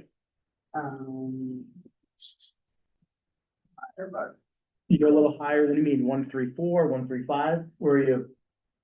135. Yeah, either 134 or 135. Okay, so if he's at 133, you're 134, 135, I keep going back to this 134 number, it seems to be in the middle. I could go with either 1.34, 1.35. Okay, so you're going the other way, 134, 135, Roy's at 133. I think the 134 seems like reasonable, you go with that, Roy? I can live. Okay, okay, so we have to take 3 votes, right? Correct. Oh, hold on, I gotta close the public hearing. Any further discussion before I close the public hearing? No, residents, no, okay. At this time, Chair would entertain a motion to close the public hearing. So move. Selectman Innocent motion, Selectman Harrington second. Any further discussion? Being none, all in favor? Aye. Any opposed? Motion carries 5-0. We're now closed. Now we have to take 3 votes, and I'm gonna need some help doing this because I screw this up every year. The first vote, Chair would entertain a motion to approve the commercial, industrial, and personal factor of. So if I want a 134 CIP shift, what is that factor I want? 0.927, Thank you. residential factor. 0.9, That's the vote, yeah. 0.927. 9271. One, okay, with a residential factor of, That's it. That's it. That equates to the 134. It's the let me, CIP yeah, shift. hold on one second. CIP shift of 1.34 with a residential. Yeah, that's what I need for the motion. So a CIP shift of 1.34 with a residential factor of, you said 0.9271. So let me redo that. Chair will entertain a motion to approve the commercial industrial personal property factor of 1.34 with a residential factor of 0.9271. So, Motion made by Selectman Lamont, second by Selectman Anderson. Any further discussion? Being none, all in favor? Aye. Any opposed? No, motion carries 5-0. Now Chair will entertain a motion to adopt a commercial exemption of 10% for small businesses. Motion made by Selectman Harrington, Second. second by Selectman Anderson. Any further discussion? Being none, all in favor? Aye. Any opposed? No, motion carries 5-0. Third motion, Chair will entertain a motion to not adopt a residential exemption. Motion made by Selectman Anderson, second by Selectman Harrington. Any further discussion? Being none, all in favor? Aye. Any opposed? No, motion carries 5-0. Want to thank you all for your time. Again, it was a very great presentation. We appreciate it. And thank you so much for the valuable input here this evening as well. Great. Thank you. Yeah, Thank you, guys. thank you so much. before we leave, Appreciate I'd it. just like to make a motion for the Board of Assessors to adjourn, and do I hear a second? Second. All those in favor? Aye. The motion carries. And I would just like to say tonight, I really appreciate the consideration, thoughtfulness, and even debate that the board had tonight on this, and I think the board made a very good decision. Thank you, Tom. We appreciate your hard work. Thank you. Have a good night. Rob, thank you so much. Thank you. Good to see you. Good to see you too, Chief. Irene, thank you. Ed, thank you. Appreciate it. Thank you so much. I appreciate it. All right, moving right along. Sorry for appreciate everyone's patience. Moving right along here, we're gonna go next to the Holly Club update. Patty Preventure. Welcome, Patty Preventure. It's great to have you. Thank you for all your amazing work. We thought it was important to check in with you from time to time, quarterly, what have you, just to see what's going on with the Holly Club. Give us an opportunity to just hear what's going on and let you know that the work that you and your team do is noticed by many around town. We appreciate that. Well, thank you, and thank the select board for inviting the Holly Club to present tonight. Just a brief history, we have a long history in Wrentham, organized in 1898. Became members of the Massachusetts General Federation of Women's Clubs in 1913, the General Federation in 1926, and incorporated in 2002. And we meet the first Tuesday of every month from October till May. We have 27 active members and 5 lifetime members, and we are always looking for new members. We need to increase our membership to get the activity participation increase so that we can put on more events and get more breadth of involvement. We compete with West because they have, all the elementary school. Yeah. They have so many people and we're a small group, so we're very active. Our members are dedicated to supporting those in need in our community by raising funds for a variety of ways, by selling town landmark related items such as the ornaments that we try to introduce new ones. Don't make a lot of money on those. We have the Afghans, or I call them throws now, and the Welcome to Wrentham etched glasses. They're small juice glasses, but they could be a small wine glass too. And those were part of the sign that we helped contribute to. The Welcome to Wrentham sign is etched on those. We recently held a fundraiser on Sunday, this past Sunday, at the American Legion. Yep. Pet photos with Santa and Mrs. Claus was very well attended by Cruiser and assorted other pets that came. And we did raise money. We also have our Cruiser ornament that was introduced last year. We've turned that into donation to increase. The ornament was donated by a club member. So we have a lot of them. So to increase that, we're doing it as a fundraiser for our first responders. So that whatever money we get from when we sell all of those will go as a check to our first responders, fire and police. We have a spring dance in May. So I encourage more people to attend that. Historically, we had other big fundraising events. We had a road race called the Holly Club Hustle. We were participants in Dancing with the Stars. We had a fashion show. So those are kind of older things that we did, but we have big plans for next fall and trying to get a bingo thing going. So those are a couple of things. A core part of our mission is to invest in the next generation of our community by providing several scholarships to local graduating seniors. So we do 3 a year. And other donations over the years include Eagle Scout projects, Gillies House, Borndale, DECA, the Senior Center sign. We've contributed to the Veterans grave site markers where they put the flags in.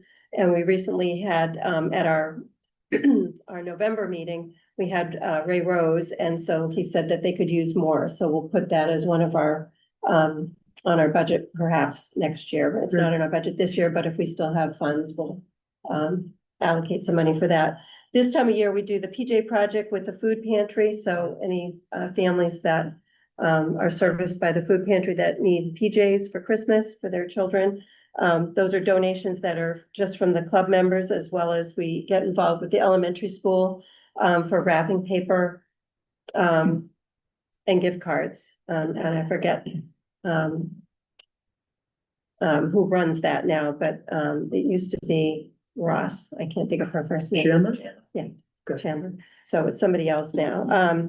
Right now, we're doing a children's book drive for the New Hope Women's Shelter that's in Attleboro that services, all of our communities in the general area. So we're doing a children's book drive to donate to them for the holidays. And then in February, we deliver Valentine cards and flowers to 3 area nursing homes. So we all get together at the senior center, put them all together and donate them. Several years ago, the Holly Club brought to Wrentham Wreaths Across America. Alicia Sheridan was instrumental in doing that. This year, Kristen Andriozzi is heading that up. That will be held to honor our veterans on December 13th. It's the same date nationwide at 12 noon at the cemetery at the flagpole, and I welcome everybody on the board to attend, as well as all of our citizens. We also host an annual first responder dinner in May for the first responders in our town, and also any veterans are welcome. We're working on a website because now when you click on community events or community groups in Wrentham on the town website, it doesn't go anywhere. So my goal as president this year is to have a website and have a link there. We do have a Facebook page and we have a Gmail account. So, but there's no way for people to find that. So those are kind of the things that we're looking towards, and we're open to any suggestions, any involvement that the select board can think of that we could help contribute and, bring more people together, get more women involved in the club. So thank you very much. So that's kind of it. No, thank you for coming. Stay here for a second. We Sure. just wanna, on behalf of the board, I'm gonna let the board obviously chime in and say whatever they feel, but I just want to thank you for all the hard work you're doing in the community. You're a relatively small group, but you're a very active group. So we appreciate all the hard work. I would ask that you keep us informed to the events. If you want us to be there, spread the word. You can reach out to Amanda, or we have the SBO office at Wrentham.gov. We'd love to be notified whenever there are events. For some of us, I'm not a lot on social media these days, and my life is a lot more happy because of that. But that's another conversation for another time. But no, seriously though, whatever our board can do to help you, besides get the word out, please let us know. Work directly, with Mike, with Amanda, and please keep us up to speed as to what's going on, what challenges you might face, and how this board might be able to step in and help you. All right. I think the biggest thing is really just getting us linked somehow Yeah. on the town I site. think we could. Can we Because I do that, think Mike? even the Lions Club is not, it doesn't go anywhere. We could link you to your Facebook page. Oh, you can? Okay, that'd be great. So here you go. We can do that for you. Okay, terrific. So I'll talk But- to Amanda. Yeah, please follow up with Amanda. And again, our email, sboffice@wrentham.gov, anytime you want to reach out to the board Okay. directly. Select board members, do you have anything to add? I do. I've had the blessing of participating in some of the Holly Club events and they are outstanding. I'm wondering when you're talking about the book drive and the current PJ drive, is that something that they could maybe set up a donation for a Christmas tree ceremony in which you would collect PJs and books, like put the notice out there that you're asking for any residents that are Like the coming to lighting? the Like the lighting. tree lighting? Christmas tree Yeah. lighting, Good. yeah. That if anyone is interested in donating to those, they can bring. I know that, when my children were younger, it was a great thing to have them to give. And I think that other residents would find that joy in going to the Christmas tree lighting and being able to participate in something like that. So with that kind of outreach together and partnering, I think that we can add some advancement to some of it. So I think for the PJ project, it's very specific to families. They come coded. And that's something that the club members can take care of. And then we allocate, budget a certain amount of money each year in case, we get a lot more requests than the club members are able to handle. But everybody steps up. We love to do it because it's Okay. fun to buy the PJs for Yeah, the it is children. fun. Yeah. How about the books? So the books, that's just something that we're doing. It's a project that GFWC Massachusetts had, or maybe it's even national, GFWC. Children's Week was in October, the end of October, and we kind of missed the boat on that, but we decided to do something so that we could say we did a children's event, some sort of fundraiser or some event for children. So that's what we decided to do. And so before our holiday meeting, which is December 2nd, any member could bring books. So I don't know how we would get that word out there now. It's kind of late, but maybe for next year, Children's Week, we could kind of collaborate with Yeah, different the board. ideas of how we can utilize different events that are going Yeah. on, where we're gonna have a lot of people Right. coming. And we will have a lot of Increase people your at that. donations. The tree The tree lighting is lighting. huge. Yeah. So if you Yes. think of anything between now and then that you want us to try to advertise on your behalf, we could do that. She can also use the electronic sign as a form that she can be directed to for the electronic signs here and in West Wrentham. So we could have maybe a bin Yeah, at you're the, right. I'm smiling because we at the tree also, lighting. In West Wrentham. well, we also have the ability to put town-sponsored events on billboards in the community as well. And I'm laughing because John, I had a conversation with John outside of this meeting. So John, as you know, in addition to the Red Rooster, does a lot of things. He owns Carroll Advertising. They have a bunch of billboards. And part of his agreement with Wrentham is that they have to provide a certain amount of 15 hours a month. 15 hours a month. And one day I was driving around doing nothing on the phone and I was watching these billboards and I was saying, I bet we're not using 15 hours a month.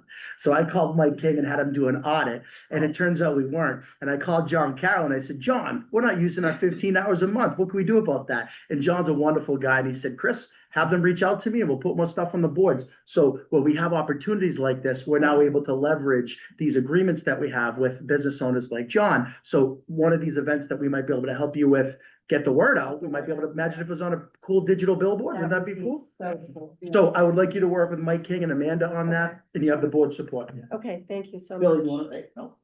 Jimmy? Well, Patty, first of all, Yeah. thanks for the update. Holly Club, great organization.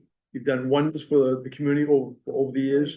I just say, ask you to keep up the good work Yes. and keep us posted if there's anything we can do to help out. Okay, thank you very much for your support. Dr. Appreciate it. Kamal? Had a great presentation update. When you said scholarship, it clicked in my head that we just recently gave a volunteer award to the co-president of KP Cares at KP Regional High School. And Haley LeBlanc, the co-president of this volunteer group. And I hear it's up as in 100 kids that are part of this volunteer program. And, probably it's dominated by young women. Have you known about them, heard about them? The it's KP Cares. Yeah, of course. Yeah, one of my daughters was involved. Would they be of service to you in any way, shape or form? Yeah, I'm not sure exactly how. But maybe communicating to them that we're doing a fundraiser for, because there's a lot of things that you know, the community needs. So it's the food pantry. We do donate at our meetings, our monthly meetings, we do donate whatever is needed. So members bring supplies, so. Is it but for age, the- like, are you asking like maybe they could join the Holly Club? Or, Like, or what, members? assist them in various volunteer activities that you're doing by getting them involved. So like the Leo Club, we've had, when we did the Holly Club Hustle, the road race, we did have, you know, students that needed volunteer hours. And then we'd fill out a form for them to show that they came and helped out volunteering. KP Cares, I don't know, I'm trying to think. They certainly could get the word out for the books, I think, you know, I don't know how many books the New Hope needs. We tried to see if the library would need books and we could do that for them, but they said they kind of had sufficient amount of children's books that were overflowing. Well, So, think about it, and if we Okay. think there's some opportunity there, we could make the connection. Facilitate, yeah, all sure. right, Yeah. I'll suggest that at the meeting, yes. Yeah. All right, anything else The for, pickleball run. anything else for By Patty before we selectmen. let her go? No? Okay. Again, thank you so much. Again, We thank you. appreciate Yeah. Appreciate you. Keep in touch with us. Come back anytime you have an update, or you need anything from Okay, us. All right? thank you. Have a great night. Okay, next we're gonna move to tab 6, which is common victular license amendment, Red Rooster. Email Mr. Carroll, if you want to come forward, email in our package from Red Rooster manager, Jennifer Marshalse. Did I screw that up, Johnny? Marshall C. Yeah. Sorry about that. It's an Italian name. Requesting change of hours. We're happy to have John Carroll with us. Jen's not on, right? No. We're happy to have John here with us. So, Mike, do you just want to update the board really quickly on what we're trying to accomplish here? As the board knows, I'll start. We've been looking at all of our liquor licenses. We have a liquor license policy that we're going to vote on in a few minutes potentially. In doing that, Selectwoman Rouse and I, are you cold? A little bit, yeah.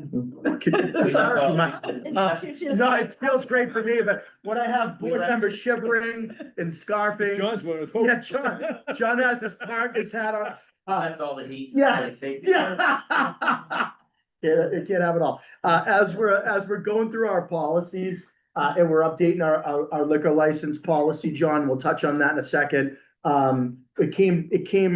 We kind of did an audit of all the common victual license as well. And we ran into some situations where the common vic license didn't match the liquor license. So that's a problem, right? John has an 8 AM liquor license, which we're not looking to touch, by the way. You negotiated that when you did your liquor license, and good for you. What we're trying to do though is get the common vic license to match the liquor license, because if you have an 8 AM liquor license, John, but your common vic isn't until 11, you can't serve food. And guess what? If you're serving booze and you're not serving food, that's a problem. Right. Right? So it's in the board's best interest to make sure that all the licenses match, to make sure that everyone's protected. John can utilize his liquor license at the same time serve food. Is that a fair kind of segue, Mike King? Yeah, I think you summed it up quite well. So essentially what's being proposed this evening is amending the Red Roosters common victular hours to align with the liquor license hours. So this license amendment would allow the Red Rooster to serve food simultaneously with its earlier alcohol service. Right. Yeah. For me, it makes a lot of sense. We'll get to, and I do want to make just a quick point, for anyone else that might be listening now or later. We didn't have a liquor license policy, and we'll get to the liquor license policy in a second. But the reason that we're voting on a liquor license policy this evening is we came to our understanding that we didn't have one. So it's kind of like the wild, wild west.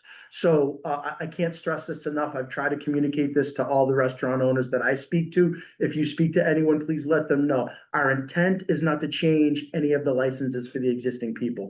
We're just trying to put some common sense principles for all the new licenses moving forward. That's all we're trying to do. For sure. Okay. I think there was we thought we were okay on that 8 AM food service as well. So I think what Jen showed me originally was we had both of them showing 8 AM. I think there was And there was an so- issue with yeah. where the data was being pulled from on the Yeah. website. So on our end, we were Yeah. always Awesome. good. And we're gonna make you good on our end right now, okay? Make it official. Yeah, so, does any of the board members have any other comments or questions for Mr. Carroll before we take a vote? No. Okay, thank you. At this time, Chair would entertain a motion to approve the amendment to the common victular hours of operation for the Red Rooster Restaurant located at 510 Washington Street to be as follows: Monday to Saturday, 8 AM to 1 AM, and Sunday, 10 AM to 1 AM. So motion made by Selectman Innocent, second by Selectman Harrington. Any further discussion? Being none. All in favor? Aye. Any opposed? No. Motion carries 5-0. Congratulations, Mr. Carroll. Thanks for coming in. Thank you all, appreciate it. And John, I just want to say while we have you here, to you and Jen and your staff, the town appreciates you guys a lot. I frequent the Red Rooster for takeout. I sometimes pop in there when the Irish music is playing on the weekend. You guys are a testament and a staple in the community. And not only because you're a great, you have great food and you're a great place to gather. A lot of people don't know all the charitable work these guys do. They give free food out to people. They donate their time, discounted meals, to many different events and establishments in town. And John and his team are, they do a wonderful job. We're very blessed to have people like you, the guys that run the gavel. I'm excited for this AJ guy to come if he did a soft opening. He did do a soft opening. We're blessed to have a great group of restaurateurs in this community, and I'm excited to see what we're gonna be able to pull off together for this FIFA thing too. I think that could be awesome, John. Yeah. It's funny, I'm thinking about how, because they block off that Yeah. intersection, so we really, everyone immediately thinks we get a real bump But it hurts you. for the game, but it hurts us. I've been in there before, So- before games, and it was not, and Jen always says, sometimes it's good, sometimes it's not. Yeah, the 1 o'clock games, maybe we get some, let's stop in, Yep. let the traffic die down, but for the most part, the games kind of hurt us, but Yeah, the facility itself, it's traffic, Right. so yeah, those game days probably hurt us. Funny that you think those would be great days. right. So that was, I never expected that, a Pats game to be a slow day. Right. When the stadium's right up the street. It's so true. It was It's true. crazy. Yeah, But just to the point of the amendment, a lot of that early morning, we don't open at 8 AM. It's a case by case basis, but I did want to hang on to that. Yeah. For that simple reason, like Thanksgiving morning, we're gonna have a breakfast. The proceeds are gonna go to the food pantry, and so things like that, or a 5K. and you guys do a bunch of bereavement stuff too. Yeah, we do bereavement stuff, Yep. so that's really the purpose of that, and quite honestly, way back when. I'd be driving up and down Route 1 and there's not a single place to have breakfast. Right. There's no breakfast joint along Route 1 anywhere. And so I thought, well, boy, we should try to, get a little breakfast trade going here too. And it's a matter of staffing. It is. There's only tough. so much, we're trying to squeeze as much as we can out of the place without suffering quality or Right. burnout or all that stuff. So thank God the place is chugging along, and it's Jen, my niece, really does all the heavy lifting there, and Yeah, she does a great job. and she really does, and it's, it's good, it's a good spot too, and so it's nice to, we're under that $1 million. Yeah. I think, pretty sure. That's cute. Yeah, I know, Keep on to that. I know. No more renovations. But on the flip side, we technically, we are partners. I see that meals tax bill, Yeah, and it's a lot of money. yeah, So it's nice to know that, hey, we're trying to, we're sort of supporting the town in our own little way too. you So- are. You do it so in it's- many ways. Yeah, Yeah, you so do. Yeah. it's nice to know that, we're supported by you guys too. Yeah. It's much appreciated. Let us be clear. This select board supports all our small businesses, especially our restaurants. So Yeah. whatever we can do to continue to work with you and help you and Jen and the staff, let us know. Besides frequenting it ourselves, telling, talking about you guys to everybody. We Thank you. appreciate everything you Thank do in you, the Mr. community, John. Keep it up. Yeah, and as far as the board goes too, a lot of times, that's kind of a boilerplate when you go into a town and ask for permission to convert to the digitals. We match states Yeah. 15 hours and it gets approved, and then the outdoor companies aren't saying, hey, you're not using your time. No. It never happens, and no one ever uses it. And they so- wouldn't, so happy to, and they wouldn't answer the phone if I called them. Yeah. You answer the phone when I call you. Yeah. So we appreciate that So partnership as it's, well. it's nice to do it. It feels good, giving back to, so. Yeah, So really appreciate the support guys. Sorry that you went late tonight, John. No, that's We had a okay. big Nice to business. see it all. Nice to see it all in full. Yeah. We'll Behind the we'll curtain. expect you at every meeting from now on. so. But I'll tell you, it's nice to be in person too. Yeah. Even though it's, you get, I was never on a Zoom guy or any of Yeah. that, but you do get used to it, so You you can do. see the convenience of it. But there's something about being somewhere in person. It is. It's great every once in a while, but this is the first meeting I have pants on in like Yeah. 3 years. I'm usually in shorts. I didn't mean nothing. Move that. Shorts. But anyway, we're gonna let you go. We got some Okay. more meeting, but thank you for Thank you everything, all. John. Appreciate everything. Thank you so much. See you soon. All right, we like to laugh at this board, on this board. Next item, go ahead, stand up, do a spin if you need to, stretch your legs. Yeah, thank you, man. Yeah, now I'm sweating, I'm like having hot Get flashes. hot. When I take my- Yeah, all right. We're hot, we're cold. That's on the video. Okay, next, we're gonna talk about our sign policy. So everyone's very familiar with this. We've had a couple of hearings, a couple of meetings. We didn't have a sign policy, or we had one that needed to be updated immensely. Did we, when we first started? Yeah, no sign request policy existed. Right, Yeah. so Mike and I, Mike came to us and put a sign request on an agenda. I said, Mike, what the heck is this? What's the policy? He's like, well, technically, we don't have a policy. So I said, well, let's make a policy, right? And so we made a policy. Mike, can you just update the board quickly? Yeah. As it stands right now, what is our policy? So I'll summarize the draft policy before you, and it was based on the conversation we had at the previous select board meeting of what the select board would like to see in a policy and what those steps would look like. So if the select board were to adopt this policy moving forward, request for street signs would be forwarded to the Department of Public Works and the Police Department for evaluation, which they will review and make a formal recommendation to the board. Once Public Works and the Police Department's recommendations have been received, a public hearing would then be scheduled and notices would be sent out to abutters so that they can participate and share comments on the requested sign as proposed. If the select board approves that request following the public hearing, the sign will be placed in an appropriate location to be determined by the Director of Public Works in accordance with MassDOT's current standards. Yep.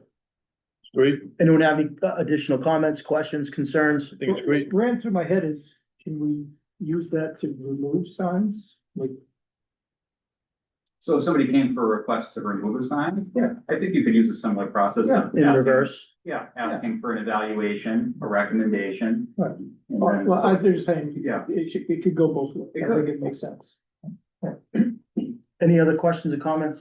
No? Okay, this time, Chair, and I do want to make a quick comment, I do, that we understand that we're voting on a street sign policy this evening, we're not voting on a speed limit policy. Speed limit policies have a whole nother set of things that they need to go through, so Mike is gonna be putting together a rough policy document for us to review one of our future meetings so that we can have a policy for the street sign request, for the speed limit sign request as well. And as you guys know, when the way this board is, and I love this board because when we do our day-to-day work and we come across something that we don't have a policy on or something that needs to be updated, we don't just breeze by it. We try to do the right thing, look at the policy, make sure it doesn't need to be adjusted, and then we edit it to make sure that it meets the needs of the community, the current needs. So we look forward to the speed limit policy in the future, Mike, but at this time, Chair would entertain a motion to approve the street sign policy as presented. So moved. Motion made by Selectman Anderson, second by Selectman Lamoth. Any further discussion? Being none, all in favor? Aye. Any opposed? Motion carries 5-0. Okay, next. We're gonna go to tab number 9, which is a very procedural, we do this every year. This is the winter parking ban. It's pretty self-explanatory, December 1st, 2025 to April 1st, 2026. The public notice was right here, in our packet. Yeah, what does it say? But Selectman Harrington, do you want to read that into the record? Sure, but, Please. I guess she have a public notice by virtue of the authority granted at the annual town meeting of 1961, Article 24, Mass General Law, Chapter 40, Section 21, Chapter 21, Section 16, an overnight ban on parking on the public streets in Wrentham is hereby declared during the hours of 6 P to 6 A from December first, 2025 to April first, 2026. Vehicles which are found to interfere with the removal of snow or plowing of snow and ice may be towed to storage area, and the registered owner thereof shall be responsible for charges incurred. Wrentham Select Board and Michael J. Clean County. Thank you, Selectman Harrington. Any further discussion from the board? Being none, Chair would entertain a motion to approve the winter parking ban on town streets effective December first, 2025 through April first, 2026. So moved. Motion made by Selectman Harrington, second by Selectman Lamothe. Any further discussion? Being none, all in favor? Aye. Any opposed? Motion carries 5-0. Next on the agenda, update on the annual tree lighting ceremony. This is something that we've kind of grown to love. I think the community has grown to love it as well. It looks like we have the flyer here. Have we started marketing this yet? Yes, that is on the town website, social media, and it is on the billboards. It is on the boards? Yes. Awesome. Great job. Ladies and gentlemen, the following have been confirmed. Santa and his elf, Wrentham Lions, DJ Equipment and Music, DJ Jazzy Jeff Hall, Santa's Transportation, Wrentham Fire, King Philip Band, excellent. We're waiting on confirmation from the Girl Scouts and Boy Scouts, correct? One of the things when Selectwoman Rouse and I were going over some future agenda items, we want to make sure that we take the learnings from the past events. Like, for example, the microphone situation. Yeah. When the Boys and Girl Scouts are down in front of the gazebo, we can't hear them singing. So we want to make sure that Jeff Hall, and we get that information to Jeff, that he needs to bring a separate microphone, one for us in the gazebo to speak or who's ever speaking, and then one down in the front. So when the kids are singing, we can hear them. That's why the parents are there. They're not here to listen to us talk. They want to hear their little kids sing, right? Anything else that we need to add for this event? Selectwoman Rouse, I know you, there were, yeah, what were they? Oh, something about like a food truck or Yeah, I know, a it's hot like- cocoa truck or Yeah, something? like if there was like some sort of, put out there if there's a food truck or some organization that, what are the rules on terms of a comment when there's an event? Like, say for instance, I don't know, the Holly Club wanted to do something. Do they have to have insurance if it's an event? Like, how does that work? Well, it's on the town common and it's a town event, so we work through our insurance. Okay. policy. Amanda, I believe we might have talked about this previously. Was it the girls? Or was it the Boy Scouts? that Boy had chocolate? Scouts, it hasn't happened in any of the years I've been here, but allegedly at some point, the Boy Scouts used to provide hot chocolate. Wow, yeah, me neither. I've never seen that. I just Interesting. think that's a nice little ad. It's a touch, They yeah. asked, because they asked what the Boy Scouts could do. That'd They've be not great. replied. Okay. Yeah, if they could do hot chocolate, but I did ask them if they would be. Or, I mean, you have a willing to do it. Dunkin' We could maybe Donuts. Reach out to Dunkin' or see if Copper City Yeah. Espresso is. I feel like Crosby's at one point had some sort of mobile Hmm. coffee cart that they brought somewhere, maybe to like Wrentham Day or something. Yeah. So I don't know if that's 350. still there. Yeah, Yeah. I feel like they did something. I think so. We should follow that up with the Boy Scouts, talk to Dunkin' Donuts as well as Copper City to see if anyone wants to provide coffee or hot chocolate. I'm not asking them to do it for free. I mean, figure out a way to charge people, you know what I mean? Or Yeah, that they could charge people like. Right. dollars. whatever, a buck or something, a little cut. I think that'd be a great touch. Michelle, there was also, So go ahead. I'm sorry, No. Toys for Tots or like a Marine, like the Marines or even ask I know the police does their collection of toys. I know they have a certain date that they did that, but if they wanted to expand it or some group, again, I just like the giving aspect of the holidays and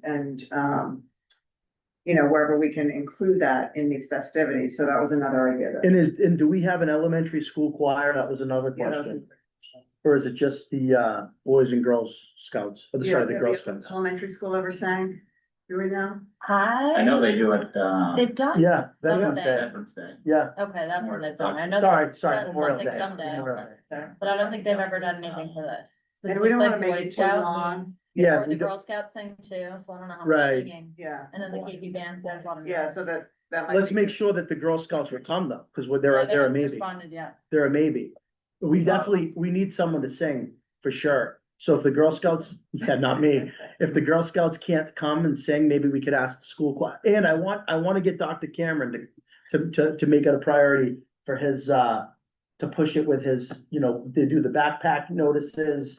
We want a really strong, you know, showing from the community. I'd even invite Dr. Drolet, as well. And see if he wants to, you know, the KP band's coming anyway. Yes, sir, yeah. So, got an idea, right? I love it. Let's So, go. so instead of reading a poem, why don't we sing the poem? No, we're not doing that. Twinkle in his eye. And now that's a great that's a great segue into like people, Last thing, yeah, please, please, What please. what about something for food pantry? Donation. Great idea, Bill. Yeah. Great idea. I love it. Let's do it. Let's invite the food pantry to come with a box and we can, everyone bring some food, bring a toy if the cops wanna do that. Yeah. You know, bring a book for Mrs. Preventure. Let's do it all. I was gonna say, that's a great segue into, I'm not married to reading the night before Christmas. People have told me that they enjoy the tradition it's become, but I wanna openly say in front of the thousands of people that are watching the meeting, if you guys wanna not do that this year or change it up, I am 1000% open to that. Do you dress for that occasion? We wear hats. We wear hats. Well, I think you could really spice it up by getting a full market. No, we already have Santa. We already have Santa. No, you could be an elf. right? Yeah, I could be an elf. What's the attendance and how long does this last? When you talk about food trucks, you want to have everyone there for at least an hour and a half or so? No, this thing lasts 45, no, no, it doesn't, 45 minutes. Well, Well, I the think, kids but, would line up for Santa. Yeah, after yeah. you guys Oh, leave. yeah, I we think leave, that's- we leave. yeah, but with the kids and stuff, Yeah. they're there for quite. Are they? Chris, right, after we do we usually read the night before Christmas, then we have the singing with the Girl Scouts. Santa arrives, huge excitement, then They line up. they line up and they each come and sit and see Santa, so that takes a long time. So Yeah. if we had a food truck or other things, parents could be, as they're waiting in line. And you grabbing could park it snacks. right on the road that we closed for the road races there. What's that street called? The little street. David Brown Way, yeah. It's been my experience with food trucks. They're not ever willing to come unless you pay them. Yeah. They won't come unless you're gonna put a. The vote with the food truck that we had. Anytime with like Halloween, recreation Is it or the us trying CNC to girl? get them. Is they it won't. CNC ice cream? Mac and cheese. No, I don't know what that is. Is the mac Well, and maybe cheese we could truck. get our state rep to do something Halloween, and, fun- do something for. Yeah, that's our state rep. Yeah. What's our role with that? Let him Just sponsor. to drop them. Our role there that night is to shake hands and kiss babies, participate into the gazebo. If we're gonna do "'Twas the Night Before Christmas," our role is to participate in that and then just be there, smile, and then basically once that part's over, you're free to go or stay or, you know, I'm Spread good. the cheer, Jeff. spread the cheer. Yeah, I'm there. Don't But worry. Oh, you won't go swimming now? What? Hey, what's it? You won't go swimming now? I won't go swimming, no, but I'll be there. I'll be your captain, leading you guys right into the plunge. So what are our thoughts on, do we want Mike to look into, or Amanda to look into like a food truck? Or let's have our state rep give us some advice. Roy, you know that guy pretty well, don't you? Oh, Yeah, you put in a call. Sure. All right, so Roy can look into that with Marcus. We did recently receive an email, from a resident that was willing to donate, outdoor, bathroom facilities. Porta potty, luxury porta potties? Luxury porta For that- Amazing, For that event. Yeah. For young Wow, kids. great. maybe. What about for us old people? Yeah, it was, you don't wanna say that. Yeah, that's fantastic. Okay, and what about, so we wanna so we're gonna follow up on the hot cocoa, it sounds like. We're gonna follow up on some kind of a food thing. We're gonna follow up on the donations. Do we wanna read "'Twas the Night Before Christmas" or do we wanna do something else? I think Michelle's it. Fine, No, Anyone wanna make a motion for that? I do like the tradition, unless it's gotten old, I've Yeah, I only think done it tradition's twice, fun. so I don't have the Been there. history. you've been here, The longest. you've been here the longest, but we started this with Joe a few years ago. Joe started this whole. Joe started this thing with the night before Christmas. He actually came And to I me. think we should honor Joe this year. Okay, Good. all right, let's do it. Yeah. Let's do it. In memory of Chairman Botash. So Michelle, you draft up the segments. Really good, Chris had it from last year, can't we just Well, show the same segments? We'll just plug in, did you read last year? yeah, I yeah. read. Yeah. All So five of us did. so Joe never read. Joe introduced it, never read. Yeah, So, So where we take So- Chris's, so why don't we do this? yeah, If you still have that outline, yeah, send it to Michelle, she can send it to us, beautiful. right? And then you don't have to speak. You introduce it, Beautiful. and then we'll all speak. I love it. That's great. Great, It was only broken up into 4 segments? Yeah, it was 4 segments. Yeah. Joe didn't speak because he DJ'd the whole thing and MC'd the whole thing. Right. So I'll just MC it. That's fine. Okay. Perfect. All right. Yeah. That sounds like we got a great plan. love it. All right, let's do it. I'll work with Michelle. I'll send you my draft that you can chop it up however you want, just in Word. I have my section. Yeah. All right. But listen, whoever does the last section, you gotta go for it. Yeah. What is the goal? Merry Christmas to all and Yeah. to all a good night. Yeah, You gotta go for it. You gotta really. Roy, you gotta go for it. You gotta pump it up. Yeah, you gotta go for it, man. None of this like whamsy pamsy. You gotta hit.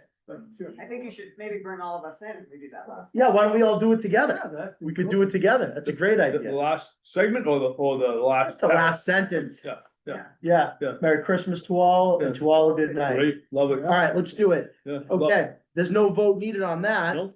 Okay, now let's go to the, oh, I do want to mention one last thing. So we're gonna invite Rabbi Mende and all of our Jewish brothers and sisters to attend the tree lighting event with us. And we're also gonna see how we can collaborate with them on us going to their menorah lighting. Now, you know that the select board. Down at Yes, Billy's? I'm gonna get to that right now. So you know that this board was instrumental in getting the menorah for the first time ever at the town common. And some of us even donated personally to the cost of the menorah. That group then donated the menorah to the town, so the town now puts it out like they do with the with the manger stuff. So what we're asking is, we're gonna try to reach out to Rabbi Mende and the Gilmeisters to say, is there any way you guys could do like a combined event? We could get way more people to it. Gilly's house is awesome, but it's dangerous. It's dark. Right. We're tripping over extension cords in yeah. the front yard there. Where it's well lit on the town common, we can get a lot more people to come. So Mike's gonna reach out to Rabbi Mende and Barbara and David Gilmeister to see if there's any opportunity to Do it the collaborate. same night? They don't want, I don't think it's right to do it the same night, Okay, because okay. Hanukkah's later. Okay, Starts. Yeah. 14th. okay. Yeah, Okay. I'm not and I think that would really turn into a long event if we did that night. And I wanna be respectful of, Hanukkah and whatnot, Okay. and kids' bedtime. So Mike will take that as a follow-up item, and if you want me to reach out, I can too. Let's see if the Gilmeisters and Rabbi Mende are open to that, but it was a great event. Both of them were great events last year. I would assume she's gonna wanna have it down in West Wrentham also. She may, Yeah. but we're gonna ask that we make that one the big one downtown. Instead of us going to 2 different menorah lightings, let's have the board commit, if we can, to really pushing the one downtown. And then if Gillies wants to do a smaller event or their own event, they can still do that. We're not asking them not to. We just want all the energy and effort to be kind of towards that one. Right? Fair? Yeah? I like the idea. Okay, thank you for that. At this time, we're gonna move on to tab number 11. This is the public, comment section in the meeting. If anyone wants to speak, we're gonna ask you to state your name, raise your hand, and we'll give you a couple seconds to speak. It's 3 people. 5, 4, 3, 2, 1. No public comment. All right, next item on the agenda is tab 12, our town manager's report. Thank you, Mr. Chair. So I have a couple items to report on this evening. The first is going to be building off of an announcement that started this evening meeting, which is the MVP 2.0 program. So the town of Wrentham has partnered with the Southeastern Regional Planning and Economic Development District, also known as Survey, to update its 2018 municipal vulnerability preparedness plan. So that's the MVP part. Utilizing state grant funds previously awarded in March of this year. Updating the town's MVP plan here in Wrentham will position the town to apply for grant funding for things like bridges, culverts, dams, and stormwater infrastructure. As part of this update project, SERPID is recruiting community ambassadors to support with outreach and communication with residents. And there's an expected time commitment of 1 to 2 hours per week for someone who we want to serve as a community ambassador.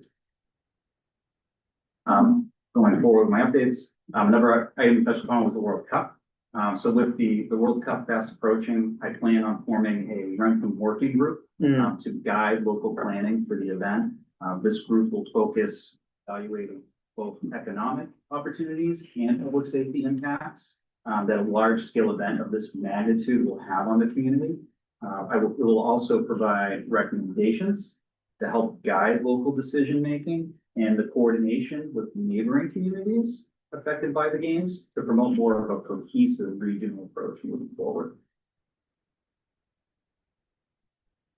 As part of my last update, I mentioned about the King Philip Regional School District and the MSBA program. I've since followed up with an email to the select board that there are updates. But for the public's awareness, KP Superintendent Rich Trelay has released a preliminary cost analysis for the district's MSBA roof replacement and heat pump conversion projects with a total estimated cost of $80 million.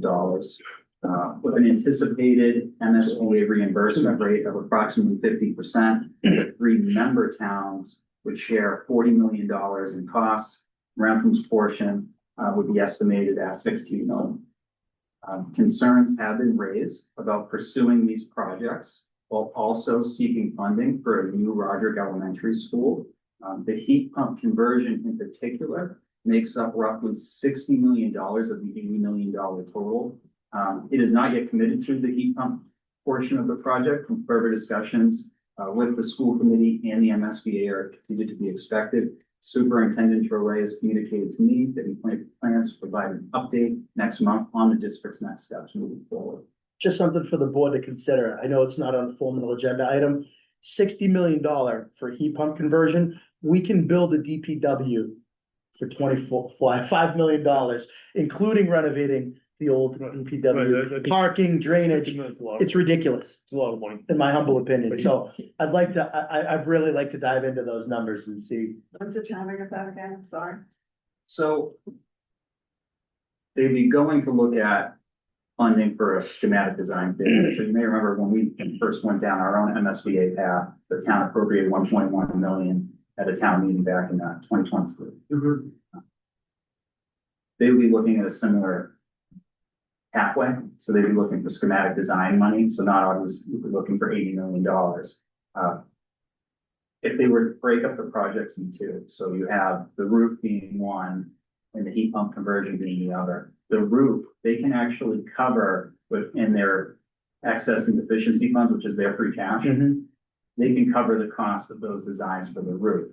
They don't have the funding to cover the design costs for the heat pump conversion. So if they were to pursue the heat pump conversion project, they would actually be asking for funding at the June annual town meeting, which is going to have on the warrant the Roderick Elementary School.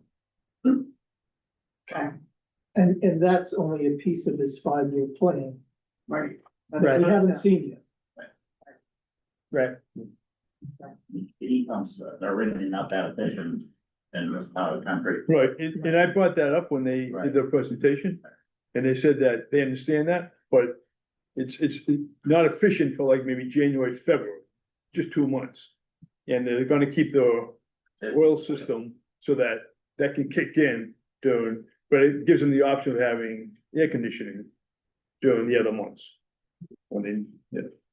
The issue though is it's not just the initial cost of the conversion.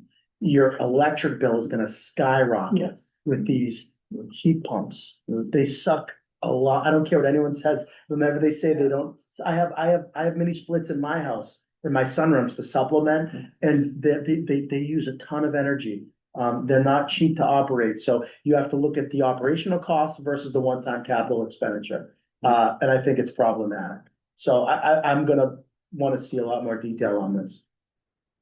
So there's still decisions to be made on whether or not they actually pursue the heat pump portion of the project. In terms of the roofs are over 20 years old. At some point, they will have to be replaced. That was both schools, correct? That was both. So these projects are both including the middle and the high school roofs. But are they leaking now?